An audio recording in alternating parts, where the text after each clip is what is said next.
I guess I could use it if I need to answer a question directly from the Ludo.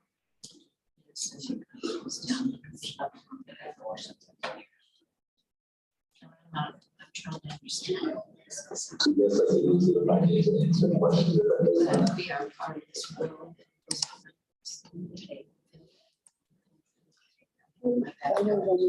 Okay, Gen C, we're streaming now on YouTube. Last 2 years. And we just need to wait for one more planning commissioner, so we have a quorum. We were talking about.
Hi, Kelly. Can you guys hear me?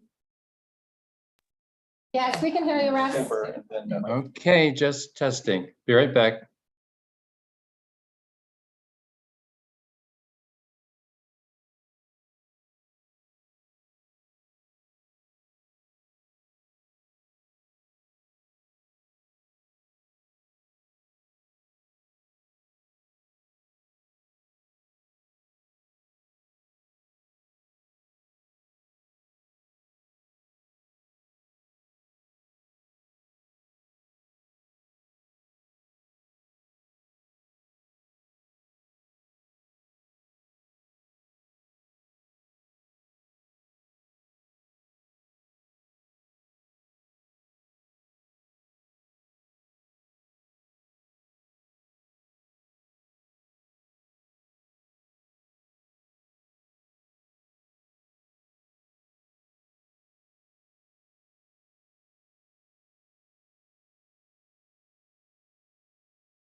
I think I got 2 more years. No, think about it. Yeah, but I think I'm gonna give it fair. Probably right. My math. What, Gen C, Kate confirmed, is that correct? It's a key. So. As far as I know, she had asked for all of the chair script information that she on Friday. I did send her the registration list and a copy of the agenda from just prior to the meeting. We have a quorum, it's just, we just need the chair. We have to make. Who's done it last? Lynn probably did it last. Last. I I haven't done it. know Kate picked up a packet on Friday.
Can Jency or Daniel, can you send the scripts to the printer in case we need to ask one of the other planning commissioners to be chair? Yeah, I can do that, Kelly. Okay, thank you. And also Kelly, we have the chair script that doesn't include a couple of agenda items, the bylaws and the election of officers. Right. Vice chair. Yeah. It's okay. Yeah, Marcus could do it.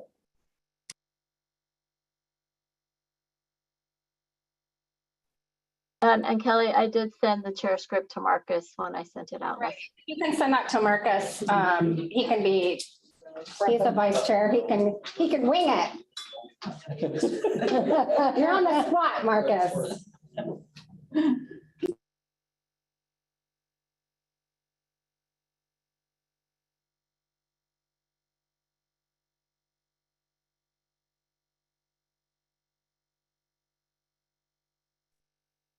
Hey, Kelly, the guys are saying that the YouTube doesn't have audio. I don't know if it's just a technical difficulty with their computer or if it's an actual issue that needs addressed. I can't hear you. There's too much talking in this room right now. Can you put it in the chat maybe?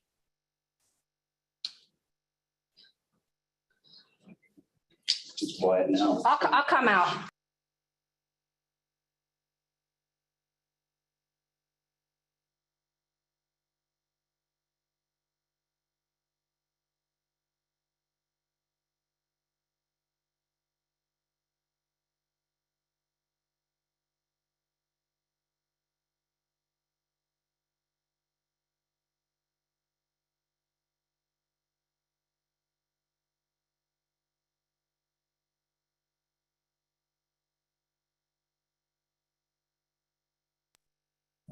I can't remember if that's her number.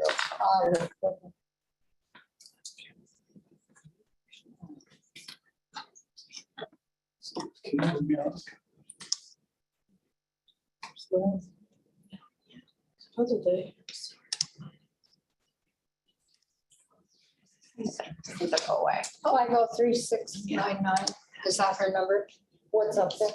No, that's her. That is That is her. 69. Oh, that That's is, her. oh, okay. Kate, is that you on the phone? That's her. Kelly, I just got an email from Kate saying that she's in the waiting room and I let her know that she's not showing up.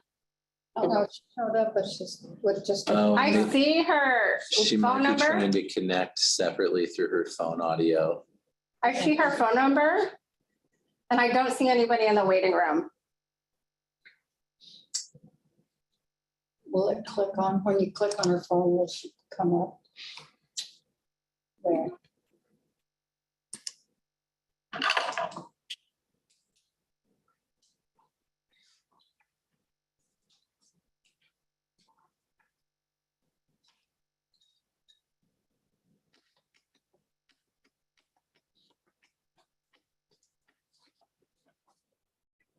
Okay, she popped off.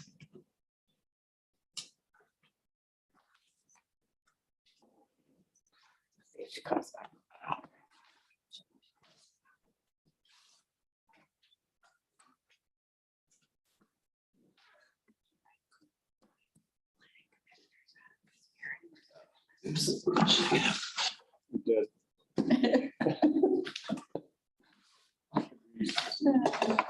We're all locals.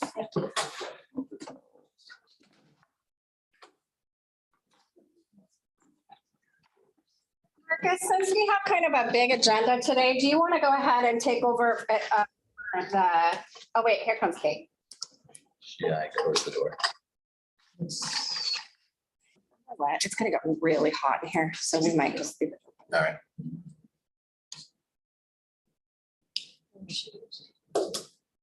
Okay, Kate, we can see you.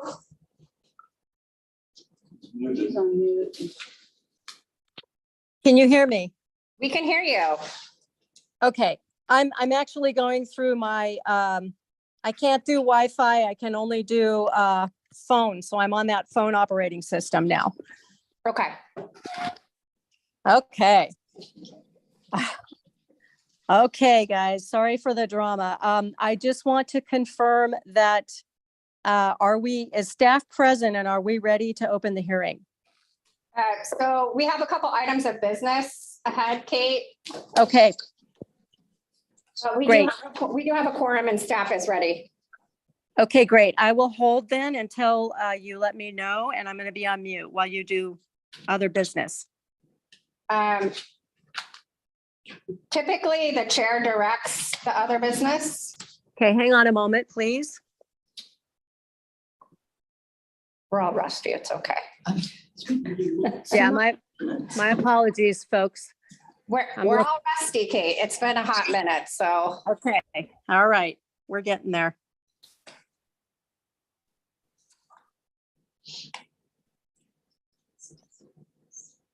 You want to look at the chair script, Kate? So basically you start, Kate, with the call to order and then the roll call. Okay, I'm going to welcome, I'm going to be doing the welcome at the moment. This is what I have, and I have this here. So I'm going to welcome the commissioners and staff, the public to the meeting. Is that where we're talking about on the script? And Yeah. before we do the roll call. Okay, so I want to welcome everybody, the commissioners, staff, and the public. Can we open the door or something, cross ventilation? We might be able to, I could probably prop that one up. If it's. Is also available to live stream via YouTube. So I'm going to ask the director to please do the roll call. Thanks. Vicky Ashley, Present. Lynn McIntyre, Present. This is like, Mike Davis, Present. Russ Hargrave, Present. Marcus Swift, Present. and for staff, Daniel Dory, Present. Sean Bailey. present. Oh, apologies, Chair. Chair Kate Willis.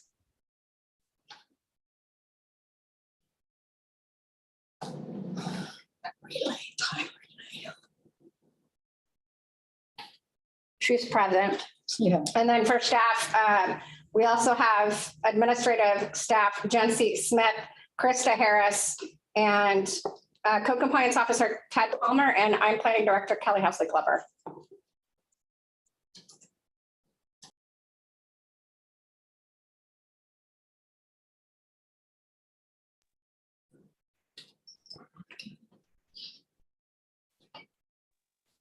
I'm back. This is Chair Willis again. I apologize. We're having technical difficulties down here in Ty Valley. I apologize for that. Could you hear me? Yeah, we can hear you, Kate. So Great. All right. The next item is public comment. Great. Okay, so so what I have here is announcements, and we're going to go directly to public comment. Correct. Okay, we'll ask that speakers please limit their testimony to 3 minutes. And this is for any items not listed in the agenda. So if you have anything not listed pertaining to either one of the cases that we're hearing today. Anybody? Chair, It's frozen. Chair, I'm not seeing any other comments, and we don't have, let's see, Sheila Dooley is on. She's the only, Sheila, if you want to raise your hand, if you have any testimony not on. Oh, I don't have anything. Thank you. Okay, thank you, Ms. Dooley. Okay, Chair, we are good on public comment.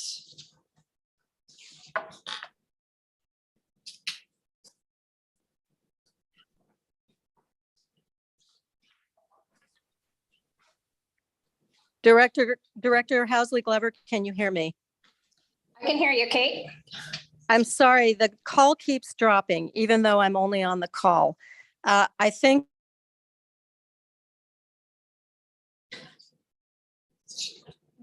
Let's shift over and have Marcus run us through the housekeeping, Kate. And then you can tee us up for the hearing. I continue to drop the call. I can't seem to hold the line. Can I dial back in on the dial-in number? Would you like me to do that? That would be great, Chair. Thank you. Thank you. I'm going to leave the meeting at the moment. I'll be back with the dial-in. Thank you. Vice Chair Swift, are you able to continue the agenda? Yes, happy to. At this point, we will begin the approval of the previous meeting minutes. Does the commission have any revisions or corrections of the September 20th, 2022 meeting minutes? I just have yeah, but this is planning commission bylaws update. We can go back to that. Okay. I don't have any because I don't have it in front of me. I wasn't at that meeting. It's so far back that. Okay. We're not hearing any. In that case, I will entertain, does anyone have a motion to accept the September 20th, 2022 meeting minutes as written? Chair, I move that we accept the minutes. This is Vicki Ashley, Commissioner. I second. This is Mike Davis. All right, made and seconded. They are adopted. Well, you have to I'm sorry. All those in favor of accepting the September 20th, 2022 meeting minutes as written, say aye. Aye. Aye. Aye. All right, motion carries. Next, does the commission have any revisions or corrections of the October 4th, 2022 meeting minutes? I just had a question. Go ahead.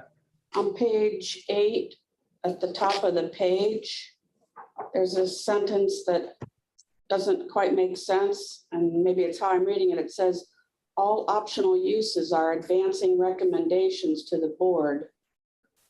I'm not sure what that, do you know what that Makes sense. means, or is? I would have to look.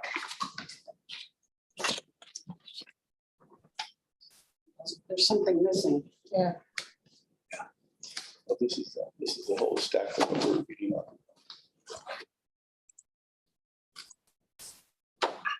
So this is the all optional uses. Those were the optional uses to the Ludo in the zones. I think the planning commission was advancing the recommendation to approve to the board. So do you want to recommend an amendment, Commissioner? Yes. Okay. Okay, so the planning commission is recommending that all optional uses advance to the Board of Commissioners. That's the amendment I suggest. Optional uses of the Ludo, yes, all optional uses of the Ludo are advancing to the board or the planning commission. To the board. Yeah, The planning commission is advancing it to the board. yes. So I move that we approve the minutes with this change that Glenn just mentioned. I'll second that. Moved and seconded. All those in favor of adopting the October 4th, 2022 meeting minutes with the amendment from Commissioner McIntyre, say aye. Hi. Aye. Motion carries. And then Vice Chair, we're skipping the election of officers, but we do need to discuss the amendments to the Planning Commission bylaws.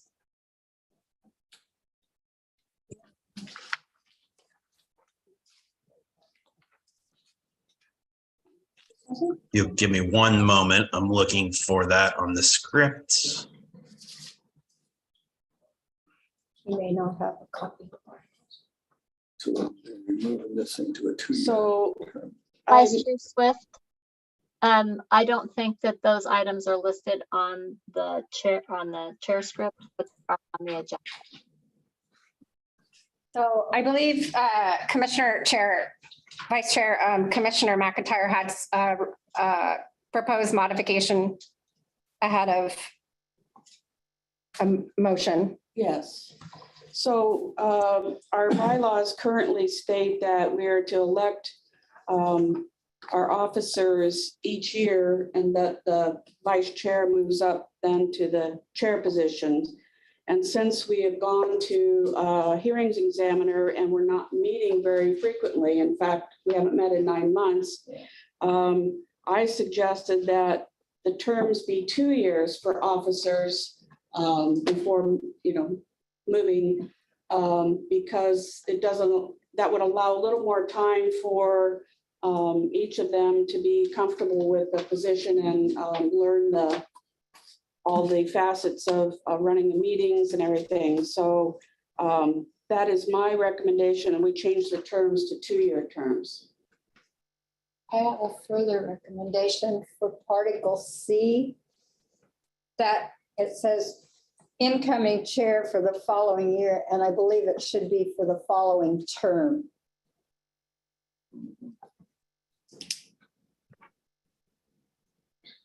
Yeah. So we have 2 modifications then. Two modifications. Yeah. So can I move that we do this? Yeah, do it. This is Mike Davis. I'd like to move that we change of the bylaws, section 1, sub B, from 1 year to 2 years, and also under section 1, item C, where it says the following year to the following term. I'll second. All right, we have a motion and a second to change the bylaws of the Wasco County Planning Commission, section 1, subsection B, to change the term of officers to 2 years, as well as amending subsection C of section 1 to reflect the appropriate edited language there, to change year to term. All those in favor of that motion, say aye. Aye. Aye, and motion carries unanimously. Okay, Vice Chair, can I? Chair Willis. Is your connection better? I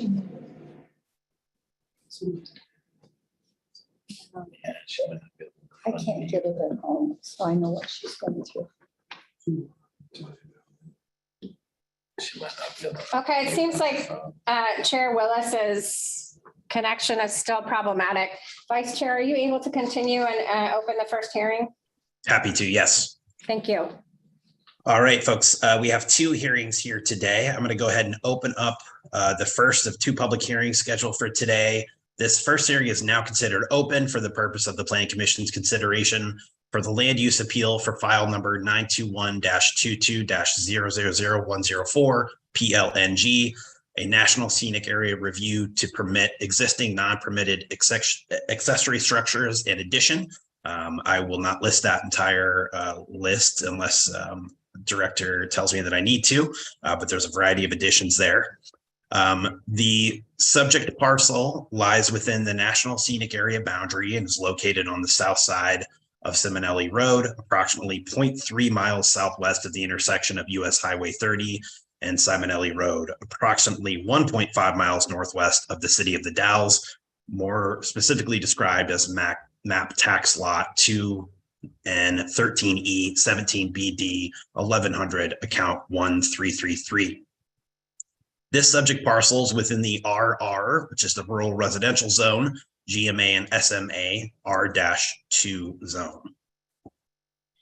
The criteria for approval of the land use decision includes the following chapters within the National Scenic Land Use and Development Ordinance for Wasco County, which is the NSA Ludo. Chapter 2, Development Approval Procedures, Section 2.150, Appeal from Decision of the Director.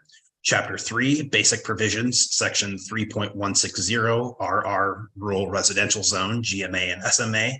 Chapter 4, Supplemental Provisions, Sections 4.040, Off-Street Parking. Chapter 11, Fire Safety and Standards, and Chapter 14, Scenic Area Review. The proposed development must comply with applicable provisions contained in the management plan for the Columbia River Gorge National Scenic Area. Generally, unless otherwise noted, if a request is found to be consistent with the NSA Ludo, it is considered consistent with the management plan. At this time, I am going to turn to the parties here. Anyone can speak for or against the proposal today. Automatic standing is provided to the following parties: the applicant, the appellant, and all owners or contact purchasers of record, as shown in the files of the Wasco County Assessor's Office of the property which is subject of the application. And also all property owners of record as provided above within the notification area as described in section 2.080A2 of the property which is subject of the application.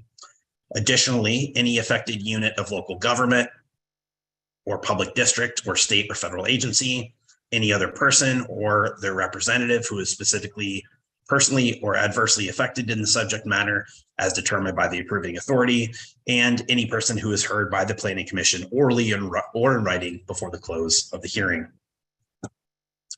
And with that, I'm going to talk about procedure. The procedure we're going to follow tonight is first, we're going to have the Planning Department staff present their report.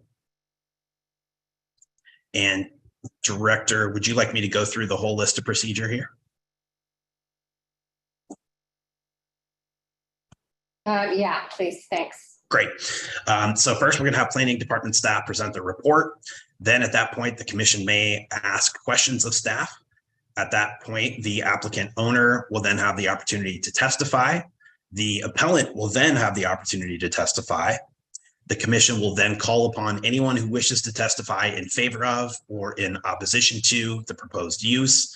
Next, the applicant owner will have the opportunity to rebut. And once there's no further testimony from parties, the commission may then ask further questions of staff and will then decide if it is appropriate to close the public hearing. Once the hearing is closed, the commission may then ask questions, deliberate, and then vote on a decision.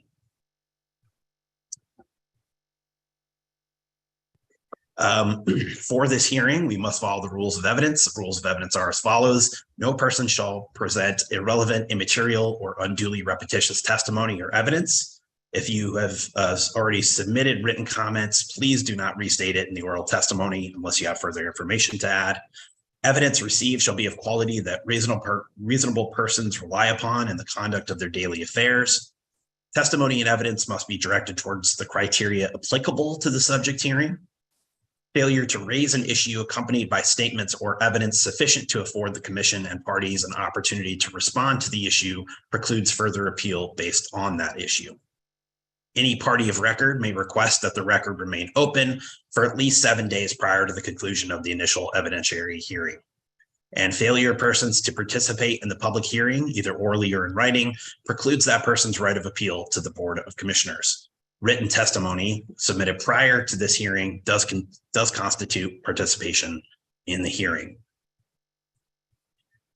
At this time, we are going to adhere to ORS 215.422 and 244.135, which is the disclosure of interest of ex parte contact. Does any commission member at this point wish to disqualify themselves for any personal or financial interest in this matter? And I'm hearing none. Does any commission member wish to report any significant ex parte or pre-hearing contacts in this matter? I'm hearing none. Does any member of the audience wish to challenge the right of any commission member to hear this matter? I'm hearing none. Is there any member of the audience who wishes to question the jurisdiction of this body to act on behalf of Wasco County in this matter? And I'm hearing none. All right, at this point, we will move on to the staff presentation. I'm going to ask all participants to please mute themselves and hold questions until the end of staff's presentation. The meeting host will mute you if needed. And I believe, is this Dan that's going to be presenting? Go ahead and take it away. It's Associate Planner Sean Bailey is on the first case. Even better. Sean, take it away. Go in here. There you go. You want this too? All right, good afternoon, commissioners. Sean Bailey, Associate Planner, Wasco County Planning Department for the record. Today I will be presenting the findings and addressing the issues that were submitted on appeal and providing staff recommendations. The agenda for my presentation goes as follows. I will start with request and background information, location and zone of the subject property, along with the subdivision information, scope of the appeal, and an important terms used in my presentation, the reason for appeal, and staff's findings on those subjects, and then staff's final recommendation. The presentation does include some images and maps, so if I am needed to slow down or go back, just please let me know. And before I get further into it, am I heard okay with everybody at home? And not. All right, thank you. The request is a scenic area review to permit the following existing non-permitted accessory structures in addition, all of which were constructed by previous property owners. The list is there. The highlighted line is the structure being appealed, item 1 there. The original application was in response to a code compliance case submitted by the appellant for the non-permitted structures listed and a home occupation as well. On January 19th, 2023, an amended notice was issued for the current and updated request. It was approved with conditions by administrative action on March 2nd, 2023, with an appeal deadline of March 17th, and request for de novo appeal hearing was properly received on March 15th, 2023. This is the subject parcel. It is roughly 0.46 acres and approximately 1.5 miles northwest of the city of the Dalles off of US Highway 30. The parcel falls within the RR Rural Residential Zone in the National Scenic Area. And the appellant's property is the direct western neighbor. That is the property to the left on the map. This is the original subdivision for the subject parcel. It is marked by the red star there, as you can see.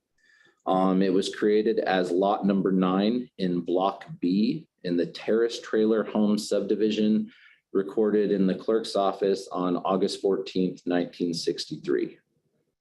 And the appellant's property is also in the subdivision. The submitted appeal, follow-up phone call for clarification, and corresponding email with the appellant provides that the appeal is oriented towards the findings and approval of the 336 square foot accessory structure referred to as the front shop, and specifically the western structural setback, property line setback, excuse me, and the defensible space and fire fuel break requirements. The appellant found no issue with the findings and approval of the other 4 structures in addition, nor was he appealing the structure in question on any other grounds. No other comments or appeals were received by neighbors or agencies during the appeal period. And for these reasons, the rest of the report was left unchanged from the original. An important term I'll be using today is substantial evidence. Substantial evidence is evidence a reasonable person would rely on in reaching a decision, Grant versus Marion County, and where a reasonable person would not conclude, based on the evidence cited in the record, that the proposed use will comply with an applicable approval standard. The local government's determination of compliance with the approval standard is not supported by substantial evidence. Reynolds v. Clackamas County. The first ground for appeal, the appellant provides the accessory structure, the front shop, is, quote, too close to the property line, end quote. The property development standards within the underlying zone are provided there. And the setback in question is an interior side yard, so it is a 15-foot setback. This is a copy of the original site map. This is zoomed in just to focus on the highlighted structure there. It is the rectangle on the center left side there. The site map, along with the visual inspection during the initial site visit, led staff to believe that there was substantial evidence that the structure met the required setback.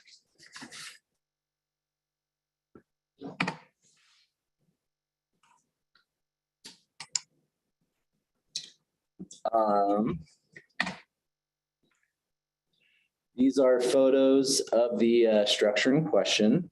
The left photo there, you can see the front of the shop there. And the appellant's deck is on the right side of the photo amongst the flowering plant there you can see.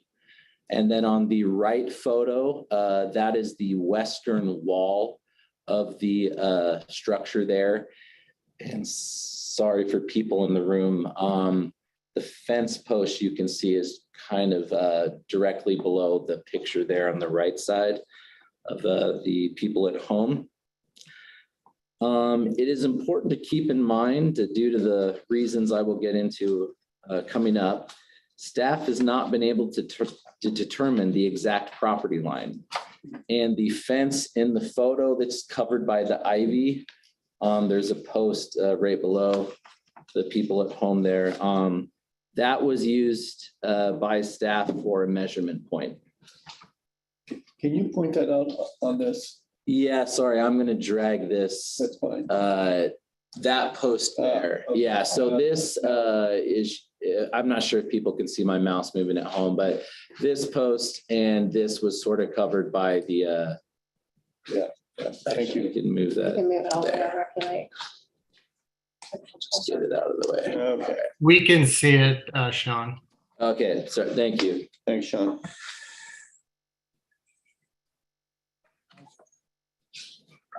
Note that the fence line itself does not appear to follow in a straight line. And the posts lean in different directions. It's harder to tell by the photo, but the posts used on the fence were all leaning. The age of the subdivision, it was created in 1963, and there's no usable monuments to help determine the property line on the ground. Age of the existing structures in question. The owner's dwelling, the owner applicant's dwelling on their property was constructed in 1982 as a replacement dwelling for the existing dwelling.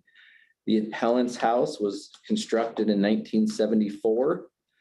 And then the shop in question was constructed by the previous owner, from what staff can tell, roughly between 2014 and 2016. So all of the development on the ground has been there for a while. During his inspection, Fire Chief Wood noted no health and safety welfare issues that can be caused due to the location of the structure in its location. The appellant has also not provided the exact property line.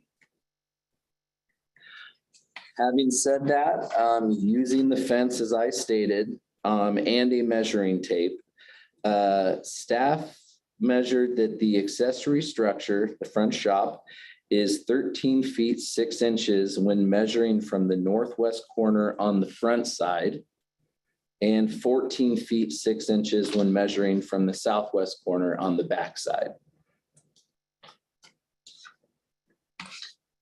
Bottom line, no one has been able to determine the exact property line, and it has not been provided by the appellant. So due to the factors listed previously, staff believes there is still substantial evidence to show that the request meets the criteria described in the underlying zone. And for that reason, staff recommends the Wasco County Planning Commission dismiss this ground for appeal. The second grounds for appeal, on the submitted form, the appellant noted that, quote, the buffer, end quote, for, quote, fire safety standards, end quote. The appellant later clarified he was referring to the defensible space and fire fuel break requirements. The requirements are listed there. This property is a smaller residential zone. So due to its size, it needs to accommodate a 30-foot fire fuel break where a normal 50 fire fuel break could not be provided for. If that cannot be met, a fire safety plan is required. Following the appeal, on May 16th, 2023, staff was accompanied by the property owner and members of the Mid-Columbia Fire and Rescue, which included Division Chief Jay Wood. In our inspections, he inspected the surroundings of the structures you see in the photo. He mainly paid attention to the vegetation on the hillside between the structure and the appellant's property, as well as the tree on the hill that overhangs. Chief Wood gave no indication that an acceptable fire fuel break couldn't be maintained and provided. And then in a May 31st, 2023 email, Chief Wood stated, Mid-Columbia Fire and Rescue recommends the grass, weeds, and other lighter vegetation be trimmed down to ground level in the space between the Valencia structure and the home with the deck, Mr. Wolfe's. This includes on both sides of the supposed property line. This vegetation management should be maintained throughout the growing and fire seasons.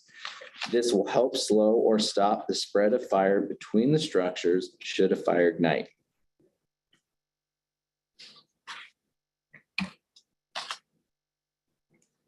Staff recommends an additional comment of approval be included in the notice of decision that the grass, weeds, and other lighter vegetation shall be trimmed down to the ground level in the space between the accessory structure referred to as the front shop and the western property line. This vegetation management should be maintained throughout the growing and fire seasons. This additional condition is essentially just a reiteration of the already required fire fuel break. This just gets into the more specific recommendations of Chief Wood. With the additional recommended condition of approval, staff recommends that the Wasco County Planning Commission dismiss this grounds for appeal. Since the report was finalized for the PC packet, 2 additional issues related to the appeal of the structure were raised by the appellant. 1, outdoor lighting standards were raised, specifically in relation to an existing light on the shop. This is covered through an existing condition of approval covering lighting standards in the scenic area.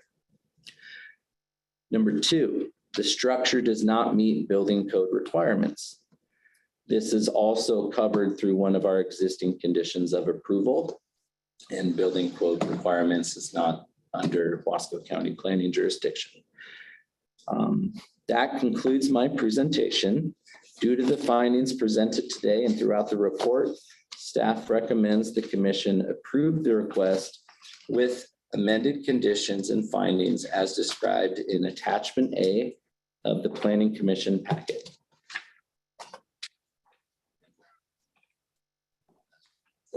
Questions?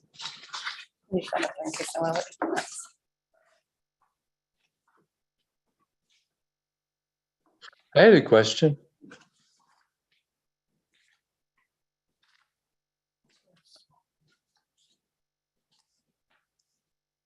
Sean, So yes. can you hear me okay? Yes, sorry.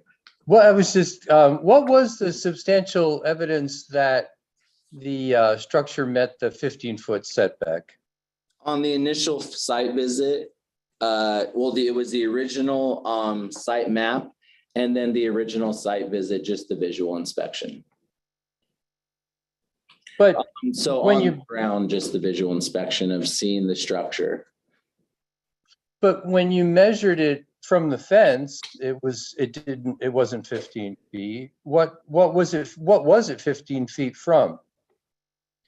We do not know. We have not determined where the exact property line actually is. We use the fence as our best guess of what it could be, basically based on the vegetation difference and the owner stating that's where they believed it was. Yeah, but that's, I guess I was confused because the numbers you presented show that it's 1.5 feet shy. If you use the fence, which you did, it was 13.6 was how close it was to the fence. So isn't it supposed to be 15 feet? Right, but we also were using a measuring point that was sort of an arbitrary measuring spot. So we actually don't even know where to measure from. We just chose a spot based on what we thought on the ground could reflect as the property line based on the owner's comments and we used the vegetation difference, how it was weeded below the fence and ivy above the fence. That is what led us to believe that represented roughly where that line was. But then Sorry, go ahead. Sorry. But then the fence not being straight itself also led to difficulties. That's why there was, Commissioner, that's why there were two numbers. One was 13.6 and 13.6 and one was the also other 14.6. Oh, sorry. Yeah. So the front corner here, this was the 13.6 measurement going this way. And then the back here was 14.6. So right, but in a setback, it would be the entire building would need to meet that setback. Correct. Yes, it would. So 13.6 is the relevant number, and I'm just confused because you said you measured from this fence. You say it's 13.6 is how far it is from the fence, and you say the criterion is 15 feet. So great, that is correct. What we're saying is where we measured from, we are not sure if that is the exact measurement point. The fence we used is essentially our best guess on the ground. okay, and if we go with your best guess, this does not meet the setback because it's 13.6 instead of 15. Is that what you're saying? From what we could tell, if the fence line is the property line, then it would be in violation, yes. Okay, thanks. But if I can just interject, Commissioner, the onus is actually on the appellant, not on staff to actually determine where the property line is. And that's what the issue is.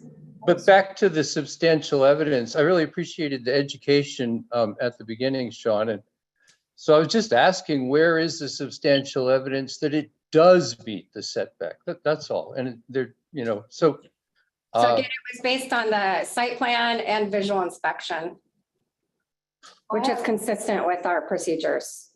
I just have a question. Was a legal survey of this No. property ever done? No, and on the initial subdivision, there was only one monument, and it's not one that would be usable for this determination. So a quick question on that. I can understand what we're really saying here is that nobody knows where the property line is. That's the problem. Yes, So we can't say yes and we can't say no, yeah, so our initial approval was based on, but you can't approve it because you don't know where the property line is. yeah, Or you can't disapprove it because you don't know where the property line is. So you're stuck in the corner. that is. And the corner is that unless a bona fide bonded surveyor comes out and says, it's surveyed, wherever they start from and wherever they go to, because they can always take the old maps, find the corner, spend the time and resurvey it to Yeah, establish the lines. Until that happens, you can't approve or disapprove this request. Is that correct? That's my question. Can I interject, Commissioner? This is Daniel Doherty, Senior Planner, for the record. So substantial evidence is evidence which a reasonable person essentially can understand, meaning that it doesn't necessarily require a surveyor to go shoot those lines, right? And so this is why Sean has said that from the initial site map and of course just a general visual inspection, it was estimated that it was meeting the 15 feet setback. The appellant appealed, of course, and Sean went out and did a second site visit, and this time picked, like Sean explained, kind of an arbitrary location for measurement of this setback, and came up with a setback of 14 feet 6 inches and 13 feet 6 inches, I believe. And so what we're saying is that substantial evidence is pointing more towards compliance than non-compliance in this case. Hence the recommendation. And again, if the appellant is making the claim that it doesn't meet the onus is on them to disprove what staff Correct. find. No, I totally get that. It is, the appellant's going to be the responsible person. Correct. They would have to do the They'd have to survey. go do the Correct. survey, pay the money, do the survey in order to determine exactly where this is. Correct. Because our abilities at this stage of the game is we don't know. That's what we're really saying. We go Yes. by, again, substantial We go by evidence. yes. Yeah. yeah. Okay, I get that. Question. Did you not say that all of these structures were there before the current owner? Yes. They didn't build any of it. They filled in like, they added walls, like it was a carport that they filled in walls, but they did not construct the actual structure. We used satellite photos and Zillow photos before they bought the photo to prove. And a couple of them estimated by the assessor's office are from 83, but that is not the one in question. The one in question, from what we can tell, is from 2014 to 2016.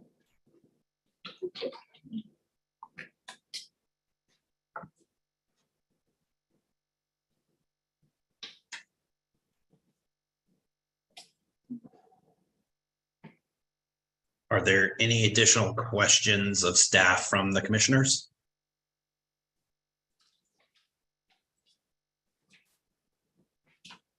All right, hearing none at this point.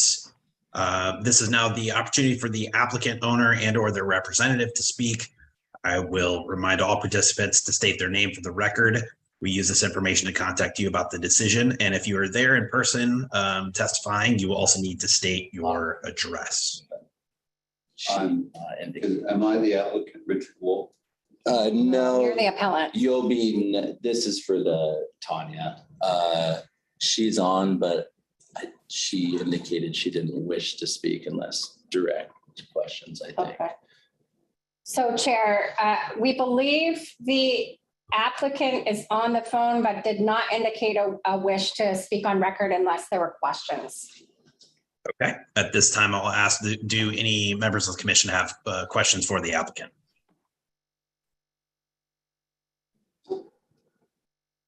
All right, hearing none, we will move on. Next is the opportunity for the appellant to testify. Please state your name for the record, and if you're there in person, we will also need your address. And I believe we do have at least one appellant who plans to speak. Okay, can I use that map up on the screen there?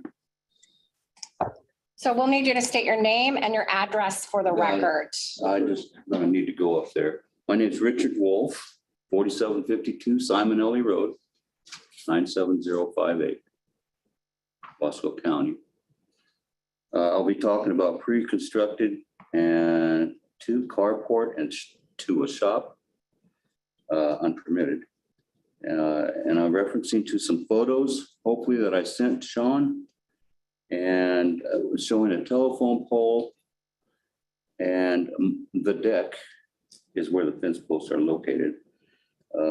Google Earth can be searched. And I would like to ask the Valencias if Dusty and Janelle built that carport. And I could call them and we could find out. I would like to talk about the monument in my backyard that wasn't asked about, a marker or monument. I'd like to talk about the shop dumpster being right below my deck. That's not the picture, that's a plot plan. The photo, yeah. The survey and 15 to 30 foot. I don't think there's 30 foot between the two of us. But at the bottom of the hill, believed to be my property line from my monument. Monument was never asked, and then 30-foot fire break. So I'll walk up here if I may. Yeah. Yeah, just be aware they won't be able to see you on the Zoom. Oh, I can highlight with them. Do you want this picture? Sorry. I can highlight one when you just had. Oh, I apologize. The right here. Okay, yeah. Are you able to back up where you can see the telephone pole? No, I did not go that far back. If you can see further back, first off, the fire situation, and I understand I've been to 3 firefighting school on aircraft there. Its fire goes uphill real quick underneath this deck. That's not good. It's been there a long time. It's real dry. But the property line on most situations between homeowners, the telephone pole is placed there within a couple of feet. The telephone pole is nowhere near this fence post. This fence post. My property would be that much smaller. I want to pay taxes on what I owe. And my pay taxes on this down here, according to my measurement, from the fence up above. And if this fence post up here at where I was going to build a 9 porch, 2-seater, they blocked my view. This is the Riverview property. And if you'll show the other picture of the tree that they planted, it's been rooted all the way along. This is just a little bit that's showing you. Now, if you can see back here, that's a tree growing along their foundation. I don't expect them to keep vegetation down here on my property. That house is built on my property line. And so I would guess that they figured that's their property line. But on the property line from this thing here they built, which is about 8 foot tall, is not up here with this fence post. You can see how close to the house, my house, that this fence post is right here. This fence post does not have fencing. It's fence post that was tore down. It was. Could I ask a question? It was. I'm sorry to interrupt, but should we be able to see the screen that the gentleman is referring to? Oh, are we not sharing anymore? It doesn't look like you. Oh, sorry, 1 second. We thought we were still screen sharing.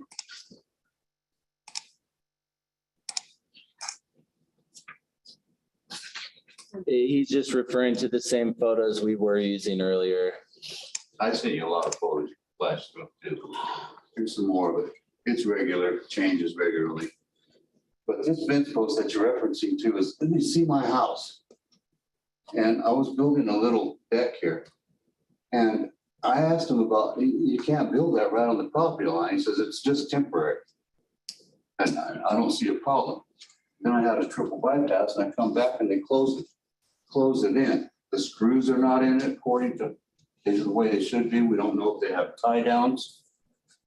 But maybe no hurricane clips. I've been a construction project manager my whole life.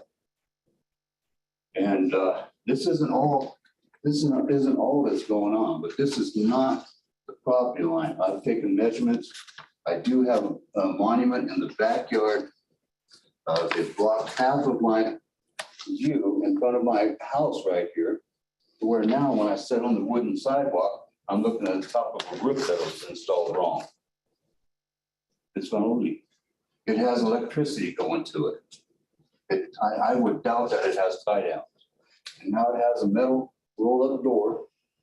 That's noisy. It has a light right here, right there. It shines right into my front window. You can see more over here. That was built, that deck was built without a permit. They created a farm on less than a quarter acre. There was 12 goats in a room this size. There's chickens all over. I have rattlesnakes now. They're building, do you have other pictures that I sent you? Can you show them? Can you show the So we're going to stick to the items that are on appeal, and you've exceeded your 3-minute time limitation. So if you can wrap up, that would be great. They built a fence. This one was existing. It was only there to keep the deer from going underneath a second level deck that's been there since the mobile home was moved in 74. But that is no way the fence between the property, from this picture alone, is not in between the property. Thank you. The building's wrong and the fence in the back that they built it wrong too. It's not fire safe. Knows what's in there.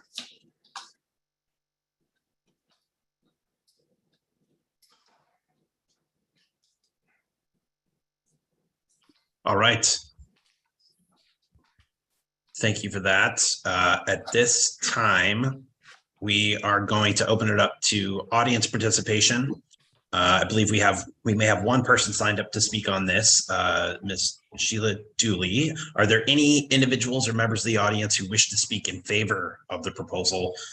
Please take a moment to unmute yourselves.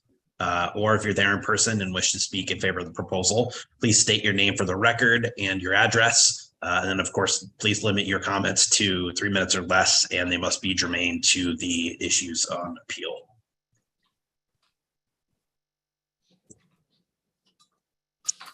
All right, hearing none and seeing none there in the room. Are there any individuals or members of the audience who wish to speak in opposition of the proposal? I'll give you a moment here to unmute yourself, or if you're also there in person, please state your name for the record. And again, 3 minutes, please limit your comments to the issues on appeal.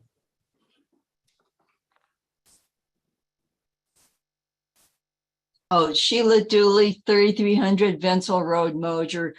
Actually, I'm neither. I just had a comment. I don't understand how, if this was new construction, how would you determine the 15-foot setback if you don't know where the property line is?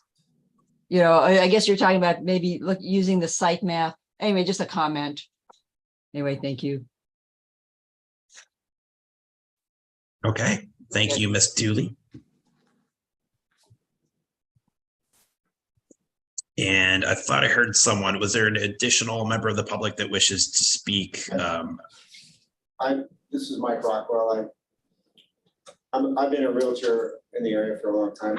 I do have some concerns about Mr. Wolfe's situation here in terms of fire safety and setback. He seems to have a monument that shows a property corner, and it seems like it'd be worthwhile for this body to go out and review the situation and look at that monument, maybe take a second look at it, because I think that there are some concerns that he's raised that are really valid. And if there's a building on there that didn't have a permit, or a deck that didn't have a permit, and it's that causes a concern for fire safety wise and out of regulations that might be worth taking a look at too. I have a point of clarification. All these buildings were in existence when the property was purchased. No, From what staff has been, like evidence staff has been presented, that they enclosed the carport into the now front shop you see, like the one in question, but they did not create the carport. It was metal bars with the roof, and then they walled it in to make a shop. I would say let's wait until the public is done.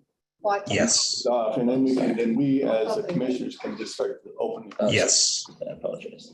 Yeah, so are there, thank you, Mr. Rockwell, for your comments. Are there any other comments there from the audience or on Zoom who would like to speak in opposition to this request?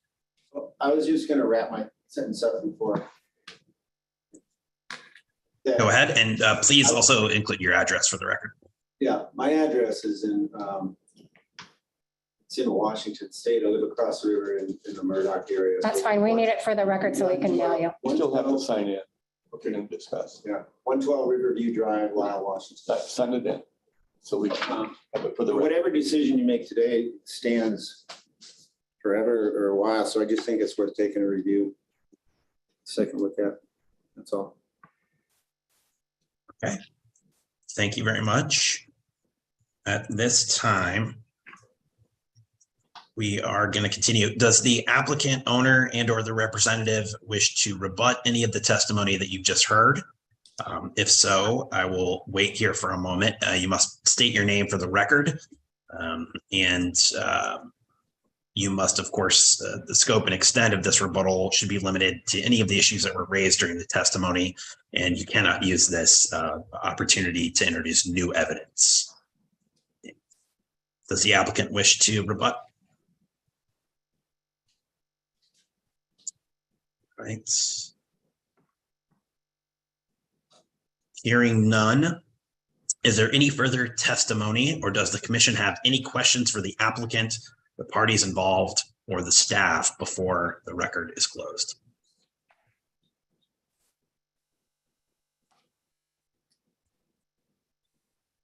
Okay, hearing none. If there's no further testimony and no request that the record remain open, this public hearing is now closed and the Planning Commission will enter into deliberation.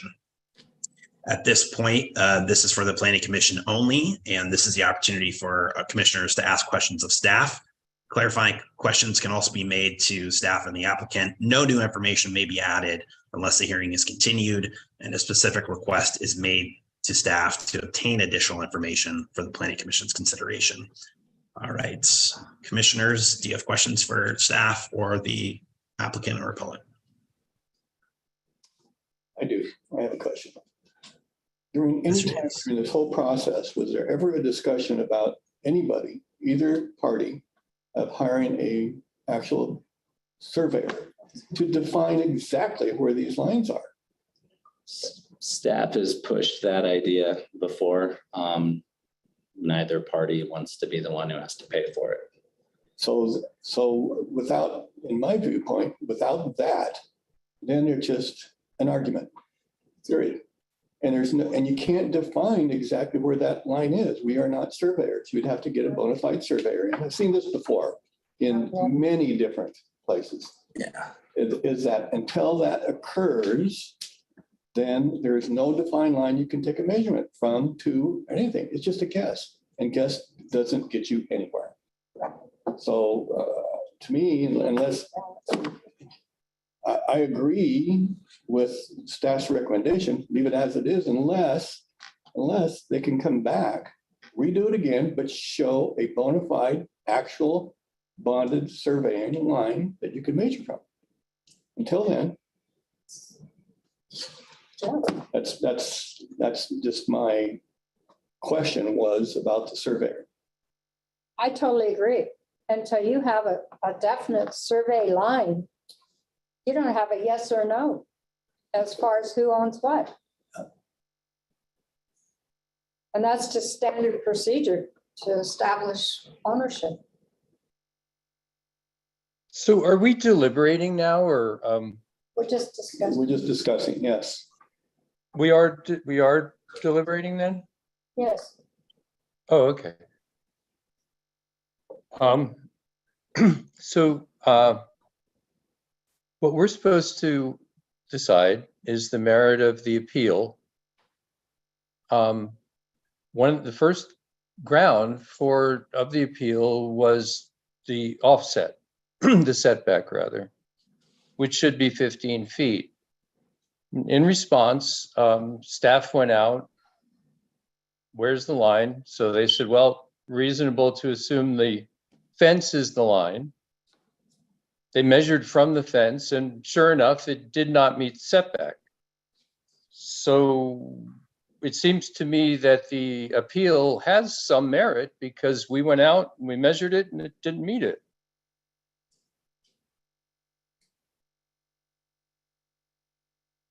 I disagree with that because there's no established point of yes or no. I mean, they measured it, but they measured from an arbitrary point. Yeah. There's no set point. So it could be off 1 foot, it could be off 3 feet. Until they get an established survey line, who knows? I guess that's certainly correct, Vicky. I guess I was trying to, in my mind, figure out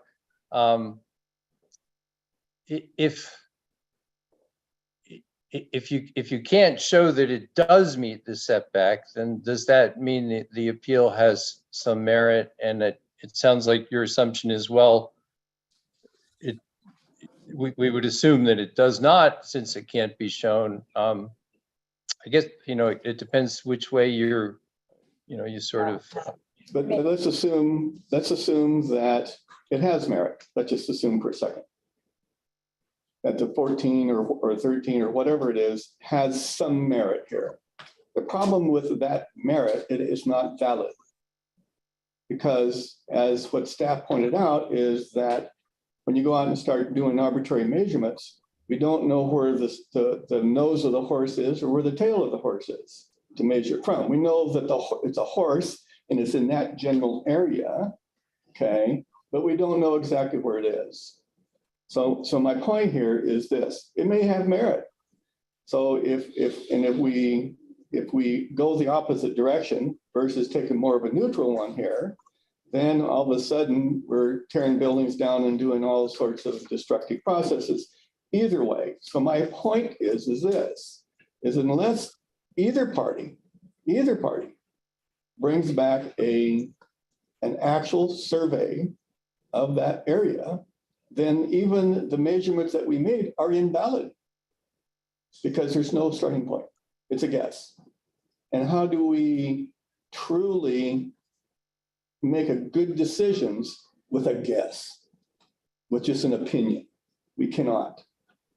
So I'm at the mode, either case, I'm not willing to make this decision unless there is a certified survey of that line.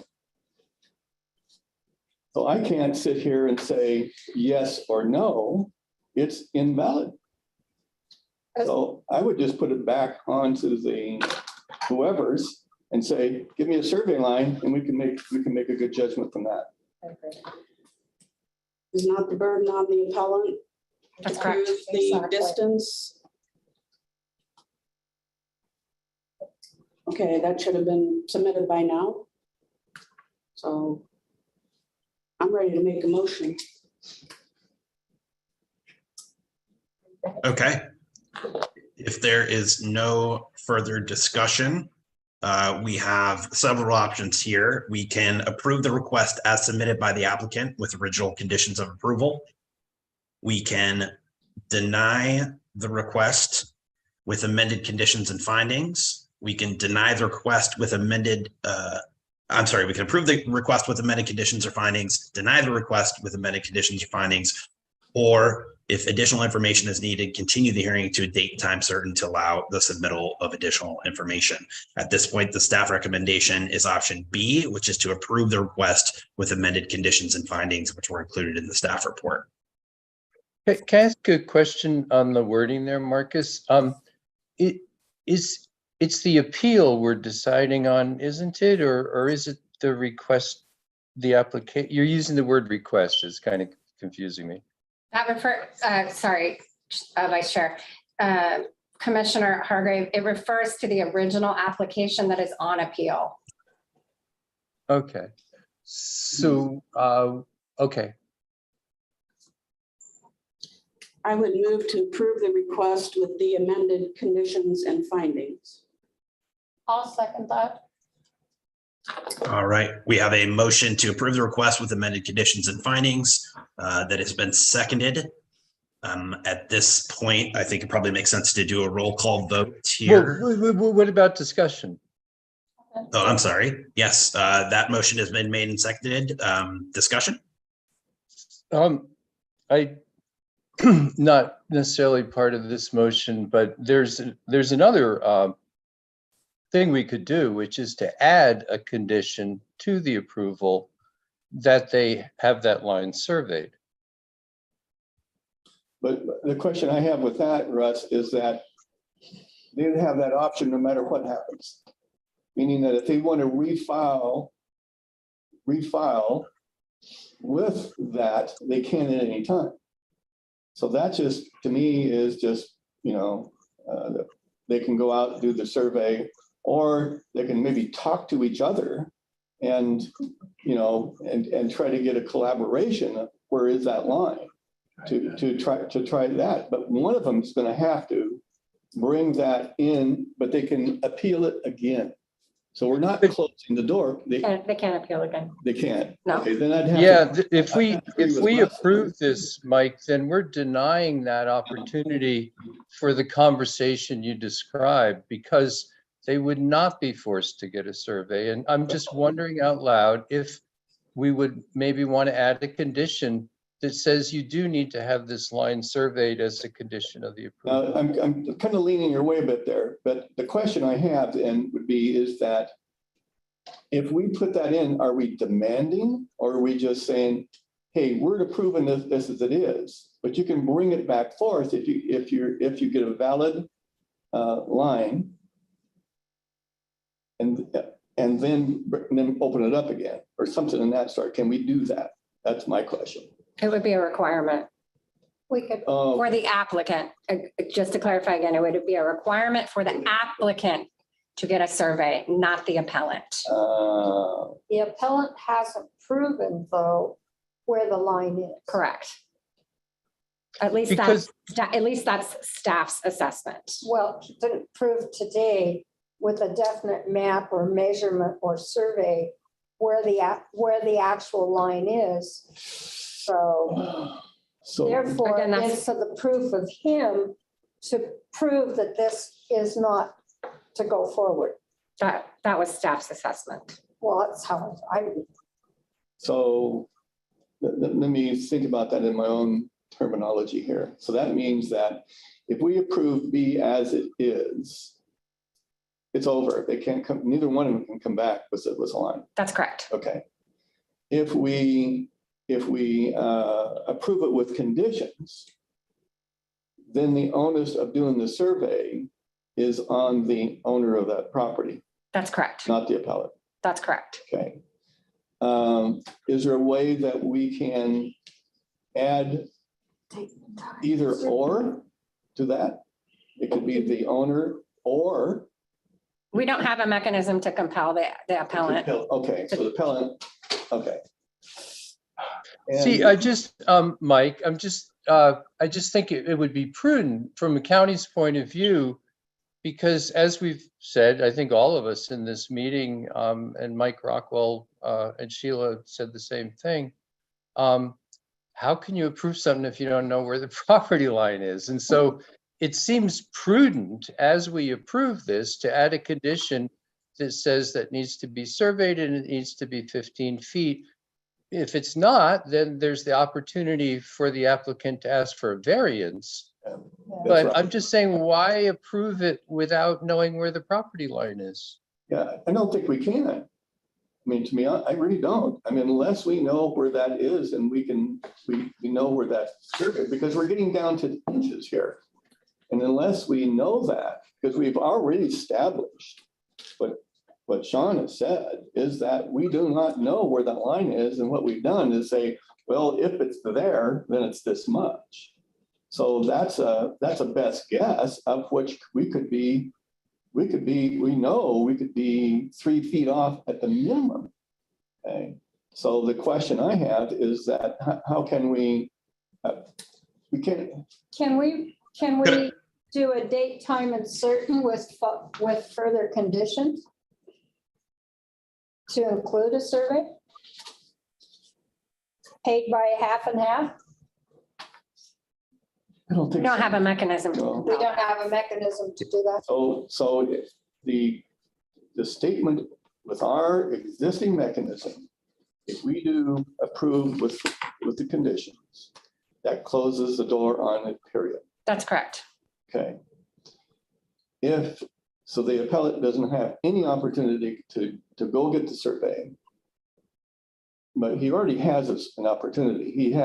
He submitted his appeal in March. He's had since March to get a survey. So we had plenty of time really to look at that and say, the onus is on me to prove.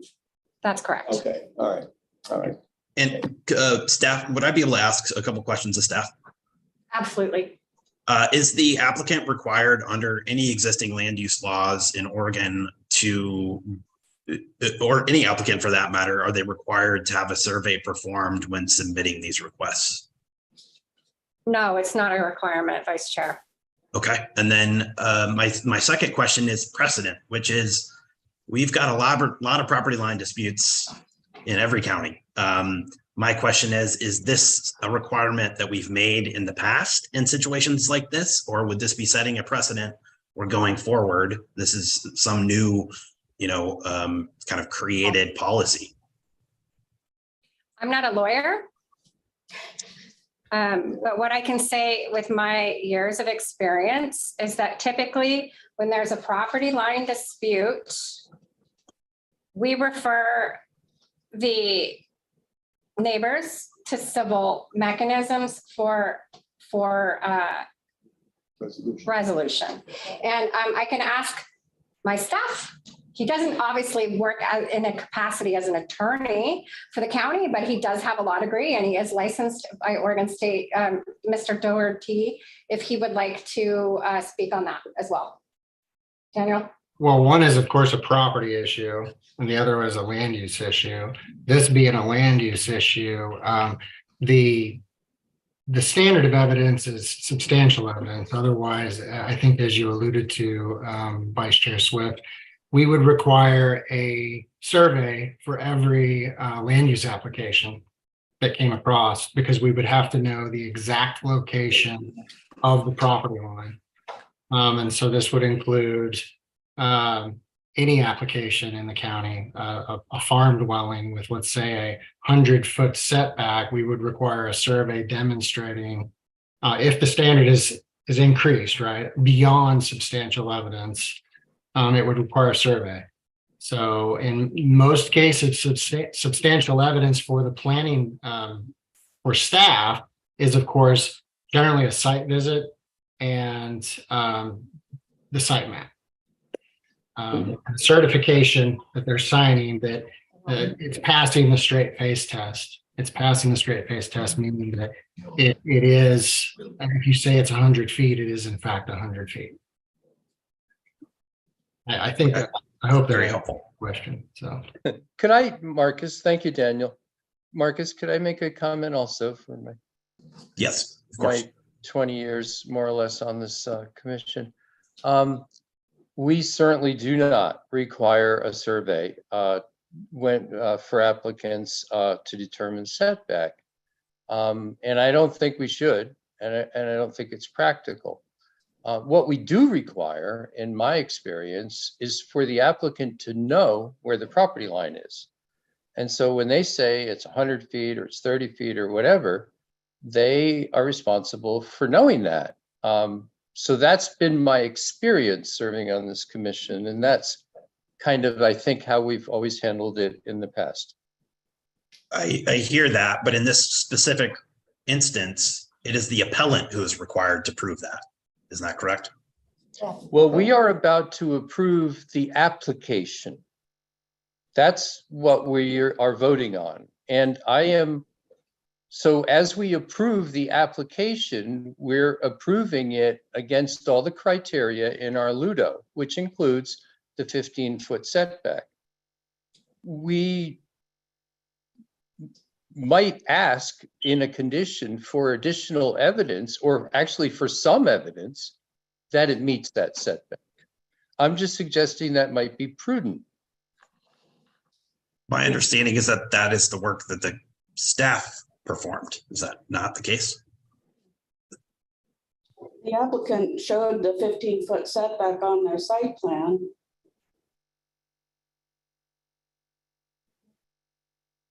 From what?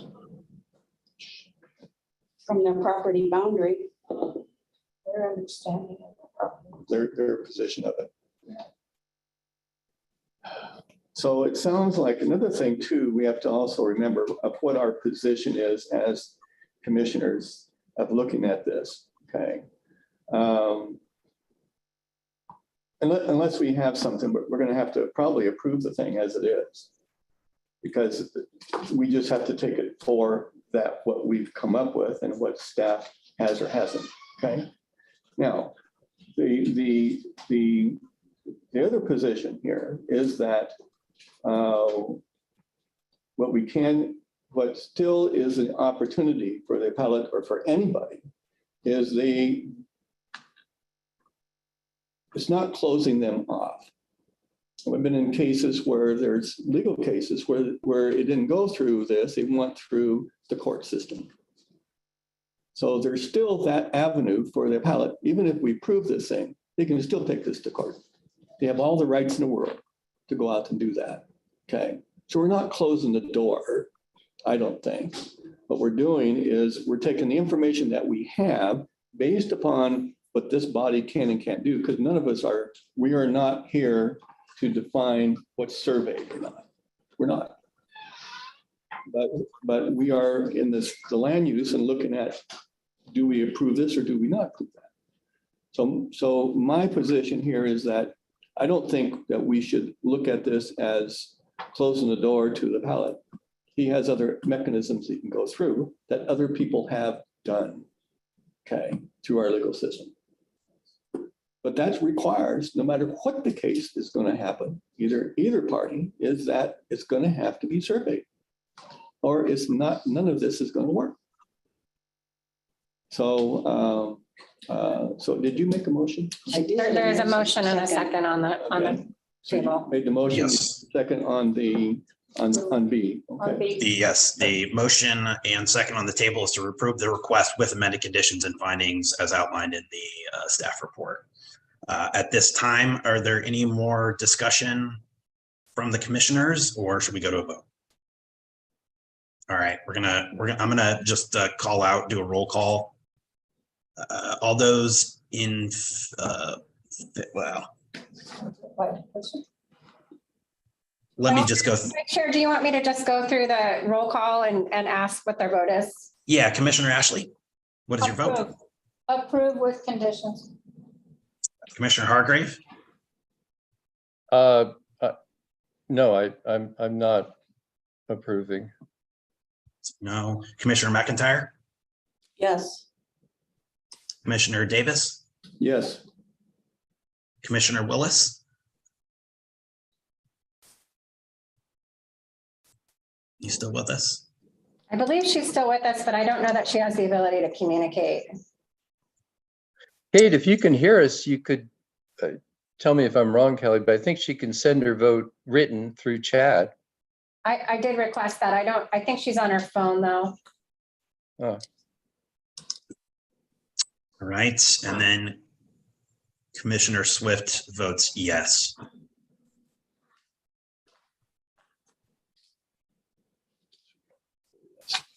Four yeses.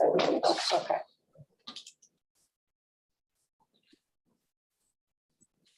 So Vice Chair Swift, that was 4 yeses, 1 no. Yes, 1 no. The staff recommendation is adopted and the request is approved with amended conditions and findings.